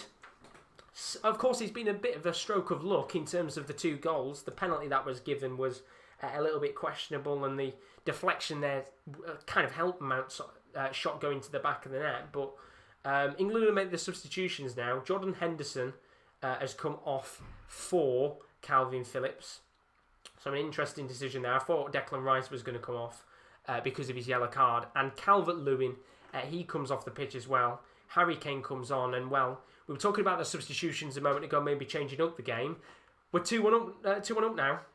Bonkers. Absolutely fantastic goal there from Mason Mount. As I said, slight bit of luck in terms of the opportunity itself, but it goes into the back of the net, and that is pretty much all that matters right now in terms of the England camp. They'll just be delighted that he's gone into the back of the net. But Belgium are coming forward here. Lukaku's at the edge of the box. Oh, it's a lovely ball from Lukaku. Tries to get it towards Kevin De Bruyne, who, to be honest, in the situation there, Lukaku's on the left-hand side inside the box. He flicks the ball up for De Bruyne, and to be honest, in that situation, you want it to be the other way. De Bruyne flicking the ball into Lukaku so he can head it into the back of the net, and unfortunately it doesn't come to anything. But they do have a corner, because just as I was talking about that, there was a chance on the left-hand side. Timothy Castagne driving a ball into the box. Really good clearance away from Kieran Trippier. Belgium have a corner, and this game has come to life. Dennis is in the chat. Welcome, buddy. Hope you're all good. He says Belgium to win. Still thinks we could have a comeback. The corner's lofted in here by Kevin De Bruyne. It's a very poor cross from him, and England might have a counter-attacking chance here. I'll talk about the other goal that's gone in a moment, because England are coming forward, and it's Declan Rice driving forward on the right-hand side of the pitch. He's going to lay it off here for Marcus Rashford, who I think he's onside. Just takes a little bit too long there. Probably should have tried to lay it off to Harry Kane, but England keep pushing forward here. Calvin Phillips going to lay it off into the path of Trippier, and the opportunity does die off, and that chance there for England does end. So I said a moment ago, there was another game that is currently on right now. As I said, 7 fixtures going on with the 5 o'clock kickoffs. Norway are now 3-0 up in their fixture. In the Nations League, it was a second goal from Erling Braut Haaland. So he'll be absolutely delighted with himself that he's got a goal there. And the goals are starting to fly in now because there have been other goals elsewhere in some of the other games too. You'll see on your screen in a moment that Croatia have been pegged back level by the Swedes. It's 1-1 between Croatia and Sweden. Marcus Berg, the veteran striker at Krasnodar in the Russian league, he's made it 1-1 in that game. And there's also been a goal in the game between Finland and Bulgaria. It is not 1-1. My apologies there. Let me just change that back. It's actually 2-0 to Bulgaria, to Finland. What the hell am I talking about? To Finland in that game. Have a look at the goal scoring in a moment there and see what's happened. The goal scorer in that game, Fredrik Jensen of Brescia. So a couple of other goals going in across the board. Norway 3-0 up, and Finland with a 2-goal lead in their game. As for England right now, they are 2-1 up against the Belgians. A slight stroke of luck across the board with the 2 goals, but Gareth Southgate will take it. And there's still 20 minutes of this game left to go, with the Belgians coming forward. I think there's still some more goals in this, to be honest. Of course, the Belgians you would expect to push up the pitch a little bit more, maybe make a few changes at some point. It doesn't seem to be like there's anybody coming on in the near future for Belgium. Roberto Martinez holding on to the current players he's got on the pitch right now, but you would expect with about 20 minutes left that we will see that first or second change soon. Of course, they've got 5 changes they can make in these Nation League fixtures. Welcome to the stream, buddy. Hope you're all good. Ben Elder, nice to see you again, pal. Hope you're all good. Thoughts on the game so far? Mount with a lucky one in. I think we've been very lucky indeed, to be honest. I think the 2 goals that we've had have been major strokes of luck. The penalty that was given, in terms of the Meunier foul, was a little bit harsh in my opinion. He was pulling on Henderson's shirt, but not vigorously, and I think Henderson kind of bought the penalty. And then Mason Mounts, as you said, a little bit of luck on his side in terms of the deflection into the back of the net, but you know, in these important moments, if luck is on your side, then you're absolutely going to take it. But Belgium are coming forward here. Oh, it's a lovely ball from De Bruyne. Tries to lay it off towards Castagna. He gets a touch. Tries to lay it into the middle of the box where he's just hoping somebody can get a connection on the ball and it'll go into the back of the net. But there's no one there and it's cleared away. And that was a big chance there for Belgium. And it was a lovely, lovely ball from De Bruyne. We said about his passing today not necessarily being too good, but you get little moments like that where he can just really go into his own and just put those lovely bits of skill and trickery and those bits of space that you wouldn't expect a player to pass into. De Bruyne is the type of man to pass into it, but unlucky there for the Belgians. They've still got 20 minutes to get back into this game, which is, of course, plenty of time. And talking about time, if you have enjoyed the stream so far and you've been watching over the last hour and a half, do leave a like and a subscription. As always, it is very greatly appreciated, of course, and do click the bell button below to have notifications on when we go live in the future. Of course, plenty more watch-alongs to come over the next couple of weeks as the Champions League and the Europa League returns. We've got our Champions League goals show, which is going to be coming up in a couple of weeks' time. Very excited for that indeed. Our next live stream, of course, is in 3 days' time. France versus Croatia and England taking on Denmark are the 2 main games that we're going to be covering in the Nations League. And of course, Bernard's saying, take them where you get it. And absolutely, you've got to take the strokes of luck when they come your way. And we haven't really had a very good game at all, to be honest. But the second half has been so much better than the first in terms of just extra opportunities. But Belgium are coming forward here. It's Romelu Lukaku about 30 yards out from goal. Lays it off to De Bruyne on the left-hand side. Oh, it's a lovely ball from De Bruyne, and how has Carrasco missed that? Oh, it's such a good opportunity, and it's another genius ball from the Belgian magician. He's just somehow found a pocket of space where Carrasco has drove into. He's onside. He's one-on-one with the keeper. And it does feel like he's trying to chip Jordan Pickford. And Pickford does very well. He comes out. He makes himself big like a spider. And Carrasco, he fumbles the shot. And that's another chance that goes wide of the mark. And a man who could have had a hat-trick isn't really on his top form today. But an interesting change here. Kevin De Bruyne is off the pitch. I mean, he doesn't look too fussed to be coming off, to be fair. And he's in a very deep chat right now with Kevin De Bruyne. It actually looks like he might have picked up a slight injury here. I don't even know what's really happened because they're still talking right now to each other. I don't know whether he's picked up a slight injury or he's getting rested for another game, I guess. But yeah, he's come off the pitch, and it's going to be Yeri Verscheren who comes on, the Belgian winger known at Anderlecht. So someone to change the game, but an interesting decision there from Martinez. 2-1 down against England, and taking one of your best players off the pitch, because that ball was absolutely exquisite from De Bruyne there. And has been able to put Carrasco shaky, but he's great position-wise. And yeah, he's been in very good positions today so far, Carrasco. But when it's come to finishing the ball and putting it into the back of the net, he's not really had it. I mean, he had that first chance within that 20-minute mark where he could have had the goal, which was given as an offside. But apart from that, he's not really done well with his opportunities. He's had those 2 scuffed chances which have gone wide of the post. But we've got an injury here, and Marcus Rashford is down right now. Hopefully it's nothing too serious. It is a foul from Munier. A pretty decent tackle, to be fair.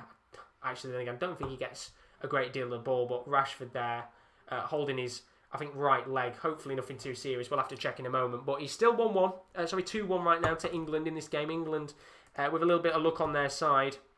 But there has been another goal elsewhere, and a game that has certainly turned into a rout. Norway are 4-0 up now against Romania. The question is, has Erling Braut Haaland got a hat-trick?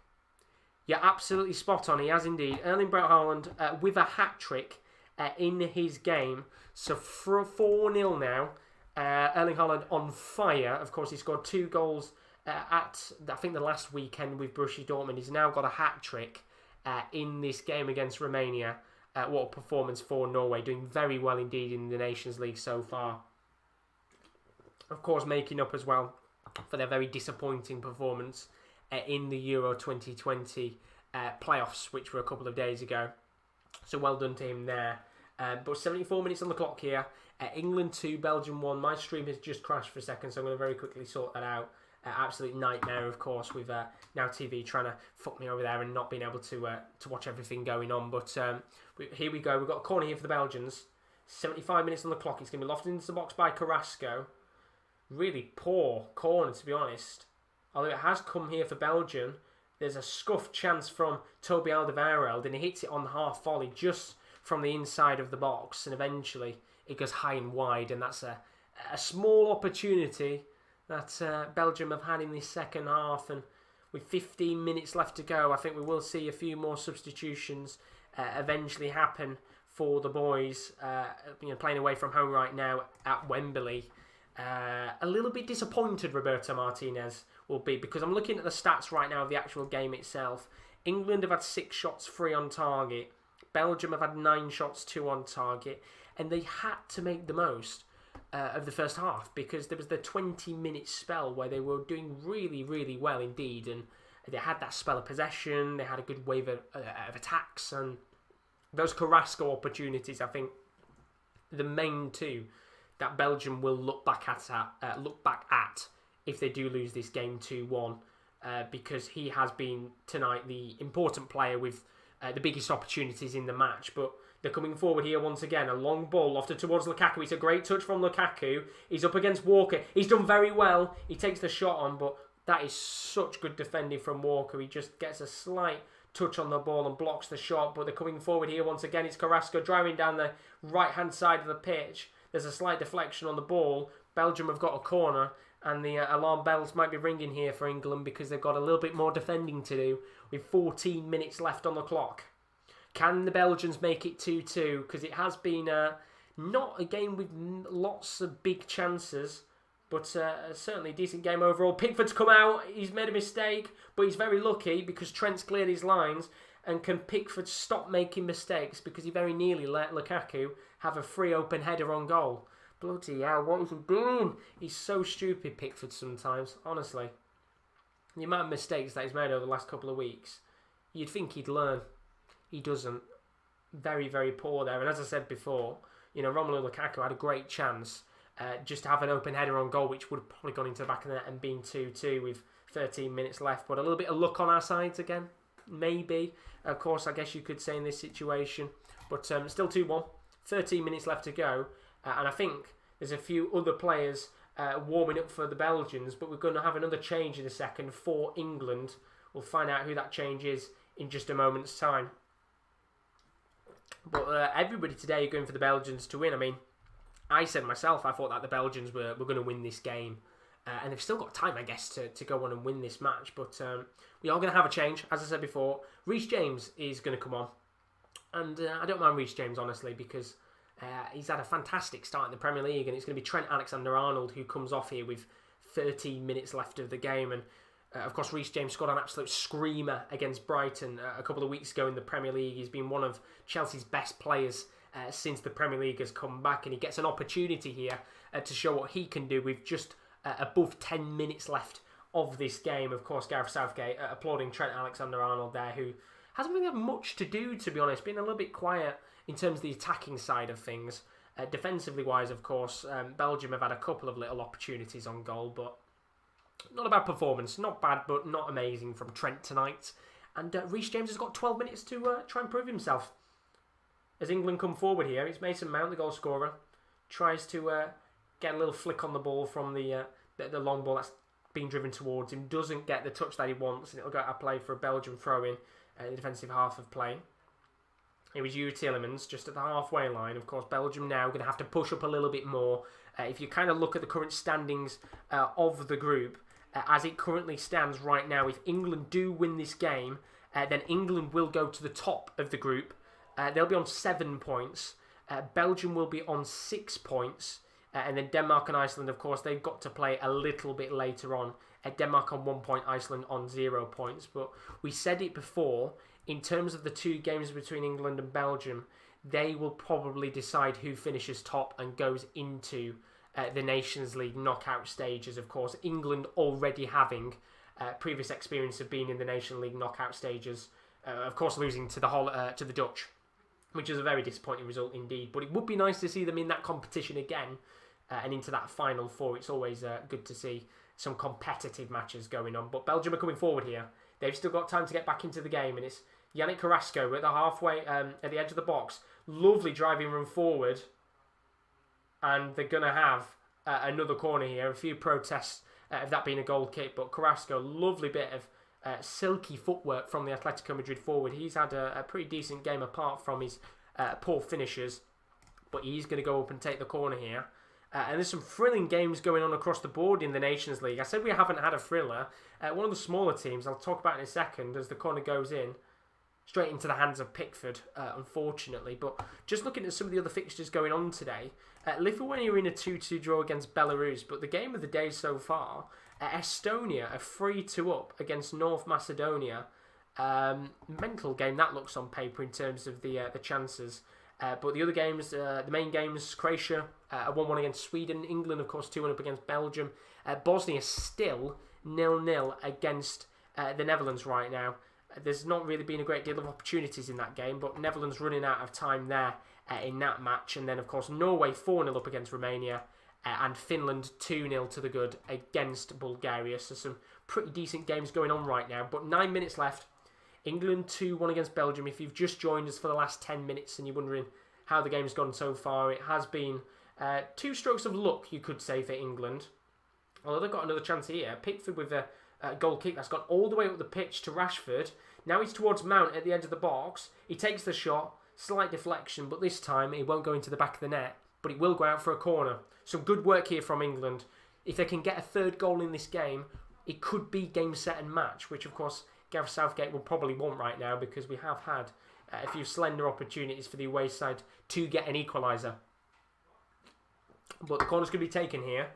I think this is our 8th corner of the game so far, which Trippier is going to take. Maguire's come up for it, as you would expect. Let's find out what happens here.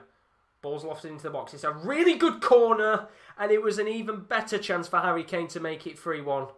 Oh, well, he's frustrated there. He shakes his head in disappointment because he's given acres of space to run into. No one is marking him, and a player like Harry Kane has to do so much better with the opportunity there. And in fact, you actually kind of see the chance. It's not as close as you'd expect it to be, but he's got so much space. And yeah, he puts his hands on his head. A little bit disappointed with the opportunity on goal there. But Belgium, they need to watch out because with this last couple of minutes, you would expect England to try and go forward. But they've made a change of their own. And this is a very exciting change because Yannick Carrasco, who had 2 very good opportunities to get goals in this game for Belgium, 2 scuff chances inside of the box, has come off. Jeremy Doku, the 18-year-old youngster, just signed for Stade Rennes for 26 million euros in France, has come onto the pitch, and I'm excited to see what he can do.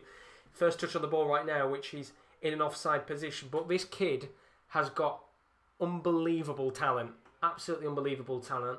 A great play, did really well for Anderlecht, and in his first game for Belgium, I do remember KD in our Nations League watch-along saying he had a very good game indeed, so let's see what he can do with 7 minutes left of the match. But I think we might see another change soon for England as well. It looks like Gareth Southgate just talking to some of his staff members there, getting some potential, maybe tactical changes, maybe some other players coming on. We'll have to find out, but we do have a free kick here, of course, from that offside call from Jeremy Doku. Pickford's going to launch it all the way up the pitch. He's done very well here. Kane is going to be nodded down towards Mason Mount, who looks like he's fouled Beata in the build-up, and it's going to be a free kick for Belgium there. Very disappointing from Mason Mount. But 6 minutes on the clock. This would be a very good win for England, although it's not really been an impressive performance from them tonight. We have another goal elsewhere in one of the games. It is one of the big games. Croatia are now 2-1 up in their match against Sweden. They've had a very tough game so far, but they've taken the lead late on. Andre Kramaric, who has been in the form of his life right now, picked up a couple of goals against Bayern Munich about a week and a half ago. He's just scored for the Croatians, and they're 2-1 up. But England are coming forward here, and this could be an opportunity to make it 3-1. Marcus Rashford at the edge of the box, and he's hit that over. Oh, got to do better there, Rashford. Got to do so much better, and it's a poor pass from Thomas Meunier, which allows England to drive forward. Lovely work. I think it was actually Declan Rice, it looked like he'd come forward there. Lays it off towards Marcus Rashford, who is at the edge of the box, and he has to do so much better. It just goes wide of the post, and, well, Gareth Southgate, you know, he's looking there and thinking, how has he missed that? And even Bernaldo's put in the chat, how has he missed? He's 9 times out of 10 you'd expect Rashford to put that away, and it's the one time that he doesn't. And are we going to be looking back in 5 minutes time and saying potentially is that going to be that one major opportunity that we're going to look back at and think he had to put that away to win it? Or you know, I guess England could still win with 5 minutes left. It is 2-1, I guess, to us right now. But Bernaldo put in there, that was such a great move by Rice and Rashford. It was really good move there, the 1-2 connection from the midfielder and the forward. And, well, as I said, he's got to score. He has to score in that position. Any other time, you'd expect Rashford to be, poking that into the back of the net, but he hasn't. And, well, Belgium are still well and truly in this game. They've got plenty of time to get that second goal and make it 2-2. And talking about them, they're coming forward here, and it's a lovely bit of work from Doku. Reece James makes the foul, but the referee gives the advantage, and we now could have that chance. Castagna lays it off to Lukaku, who's at the edge of the box. He's now at the half, just at the middle of the pitch. Here's Witsel. Tries to lay it off to Mooney on the right-hand side, but it's some really good defending from Trippier. He's going to clear the ball away, and that was a very good chance indeed for Belgium. And Denayer has fouled. It looks like, I think Kane's just gone down there, the referee, giving a free kick to England. And, I mean, to be honest, I don't think either team has necessarily played each other off the park. I think we said before about the 2 goals for England being strokes of luck. The penalty was very questionable for England. And the second goal did have a very major deflection on it to get it into the back of the net. But the Belgians themselves haven't really been that convincing either. And with 4 minutes left to go here, Jadon Sancho is coming onto the pitch in just a moment's time. He was one of those players, we said at the beginning of the watch-along, that did get into trouble. Of course, attended Tammy Abraham's party alongside Chilwell and Tammy Abraham himself, of course. Abraham and Chilwell didn't even make the England squad. Jadon Sancho has, and Gareth Southgate here, shown a little bit of belief in the Borussia Dortmund forward and bringing him on with a couple of minutes left of the game. A very interesting choice because we had the whole thing going on with Greenwood and Foden. They both got dropped. Abraham and Chilwell both getting dropped as well, and Sancho coming onto the pitch. I can't even answer as to what's going on with the England camp right now, but it's Gareth Southgate's problem to solve, isn't it, really? But he'll be coming on in a moment. Is he going to be somebody who can make a difference with a few minutes left? Belgium going long ball here, trying to get it towards Romelu Lukaku. I'm surprised that Belgium haven't really made many other changes in their game because they brought on Verscheren and Jeremy Doku.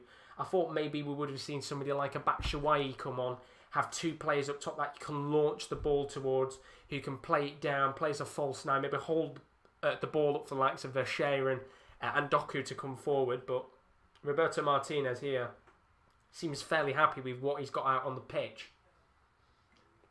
And I don't think there'll be a great deal of additional time either.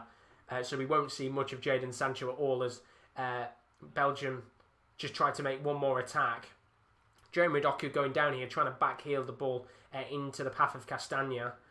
He should be okay though, and it's going to go out of play for a throw-in. So we will see Jadon Sancho come on here with a minute and a half left of the game. Mason Mount is going to come off the pitch. He's been told to come off fairly quickly, and of course he scored the goal. There was quite a bit of a deflection from Toby Alderweireld, which sent the ball into the back of the net. But you have to make the most of luck when it's on your side. And of course, he gets the goal. A great performance from him, even if we didn't see him much at all. He gets that international goal. And on comes Jadon Sancho for what will be more of a cameo appearance than a substitute's appearance. And we're down to the last minute of the 90. Wonder how much additional time we are going to get here. I'd have probably said maybe 2 or 3 minutes. Knowing with how these games are, we'll probably get 5 or 6 minutes somehow. But if you are new and you have enjoyed today's watch along, it would be very greatly appreciated if you do leave a like and a subscription. Of course, join us on the Sports Corner because we have plenty more content still to come, not just footballing content as well. We have NFL content, F1 content, so you don't want to miss out on it. But if you have enjoyed it, do leave a subscription. It'd be very greatly appreciated if you have enjoyed it, of course, so far. But we are down to the last 10 seconds of the 90 minutes. Belgium here have got 4 minutes to get a goal in this game. Now, I don't know where 4 minutes has come from, to be quite frankly honest with you. But as I said before, it always tends to be in these types of games. There is a lot of additional time added on. Of course, we did have a fair few substitutions for England, but they didn't take 4 minutes of time to come on. Neither did we really have any major injuries. I guess Rashford went down slightly, but that wasn't for a great deal of time. But England, they've got 3.5 minutes to hold on here. We did see some late drama in one of their Nations League games a few weeks ago. It was that game against Iceland where they gave away a penalty late on, which Bjarnason missed. And talking about a late opportunity, it's Verscheren who's come forward here. I think he's going to be offside. And the linesman does put up his flag. Correct decision there. I thought maybe for a second we were going to get some late drama. But going back to that point, of course, we did have some late drama against Iceland. Sterling scoring the winning goal. But we did give away a penalty with about 1.5 minutes left of additional time, which did potentially give Iceland kind of an opportunity to get back into the game, which they didn't take, and we did go on to win. But just looking at a couple of other games going on tonight, any late winners elsewhere? Croatia look like they're going to win 2-1 against Sweden. The Estonia game is absolutely mental. It's 3-3 between Estonia and North Macedonia. North Macedonia were 3-1 down. They've clawed it back, 2 goals in 7 minutes to get a 3-3 draw. What is it with the smaller teams in this Nations League really going for it? It's always worth checking out some of the smaller teams in this competition because as we said before, they've got a lot on the line in terms of European qualifying, so they will really go for it in these games. And literally all of the smaller teams tonight have had cracker of a match. Armenia getting 2-2 draw against Georgia. Mkhitaryan getting a goal for Armenia in that game. Lithuania with a 2-2 draw against Belarus. Estonia in a 3-3 draw. And the smaller teams, they love goals. They absolutely love goals. And we've got 2 minutes left here. And Belgium, they need to get a goal themselves because time is very, very quickly running out. And they don't really seem to be getting up the pitch. England quite happy here to push up the pitch a little bit more and just waste a little bit of time. Of course, the referee just making a note of how long it's taking for them to take their throw-ins and that. But, of course, I'll talk at the end of the game on what I think about the performance itself. But if England do come out here with a win, then it's a very, very good win for them indeed. Even if it wasn't necessarily a convincing game of football from either side. But I'll make my points in a moment, because we still have 1 minute and 20 seconds left. And, well, I don't quite frankly trust England here with the last minutes. We're just at the halfway line right now. It's Kieran Trippier. Plays it back to Harry Maguire, who's going to go long. And it's a lovely long ball here, which Harry Kane can get towards on the left-hand side of the pitch. There's space here for Kane to play it into Rashford. He's going to opt to go towards the corner flag. Now it's into Rice. Lays it towards Rashford. Back to Calvin Phillips. And it will eventually land back at the feet of Maguire at the halfway line, with 50 seconds remaining. Maguire hoofs the ball up long towards Jadon Sancho. He's not going to be able to get a touch, and some good defending at the back from Jason Denayer and Castagna means that Belgium might have one more opportunity here to come forward. They won't, because it's an exquisite tackle from Harry Maguire, who's had a great game. I will give the backline credit today. They've done a very, very good job in terms of the slender opportunities that Belgium have had. Of course, if you look at the three defenders on the pitch, 2 of them aren't even centre-backs, yet they've done quite well tonight. And we do have a throw-in here for England with 15 seconds left on the clock. Surely now that should be game, set and match in this game. We'll have to find out. The ball is thrown all the way up the pitch towards Harry Kane. He does get a slight touch, and the referee blows his whistle. England somehow have come out with a 2-1 win against Belgium. Well, I've got to say, it wasn't the most convincing game of football in the world from either side, but a stroke of luck in 2 situations for England means that they top the Nations League group. And I've got to say, coming back to that point in terms of about strokes of luck, the 2 goals that we did get were partially strokes of luck. Of course, the penalty that was given for the first goal for Marcus Rashford was a little bit questionable, a very soft decision from the referee in terms of a foul from Thomas Meunier on, I think it was Jordan Henderson. Very soft indeed, but Rashford, he did what he had to do. He slotted the penalty home. It was a very good finish from the Manchester United forward. And then, of course, there was the other goal as well. Mason Mount, just inside of the box, a curling effort which had a heavy deflection from Toby Alderweireld. It guided the ball into the back of the net. And as we said earlier on in the match, when the strokes of luck come your way, you have to take it while it's there. And although Belgium themselves, they weren't necessarily convincing, they had chances of their own. Yannick Ferreira Carrasco with 2 very good opportunities that he scuffed in important stages. I think both shots he took on his left foot, they skimmed just wide of the post, and very poor shots overall. But England come out with the win. They go top of the group on 7 points. Belgium second on 6 points.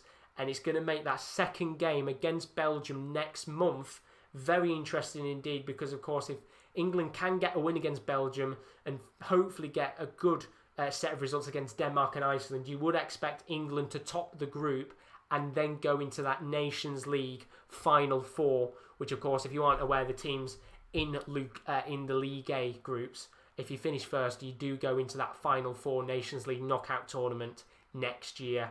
As for Belgium, they'll be very disappointed tonight because in the first half they did fairly well, but in the second half were just not as convincing as you would expect them to be.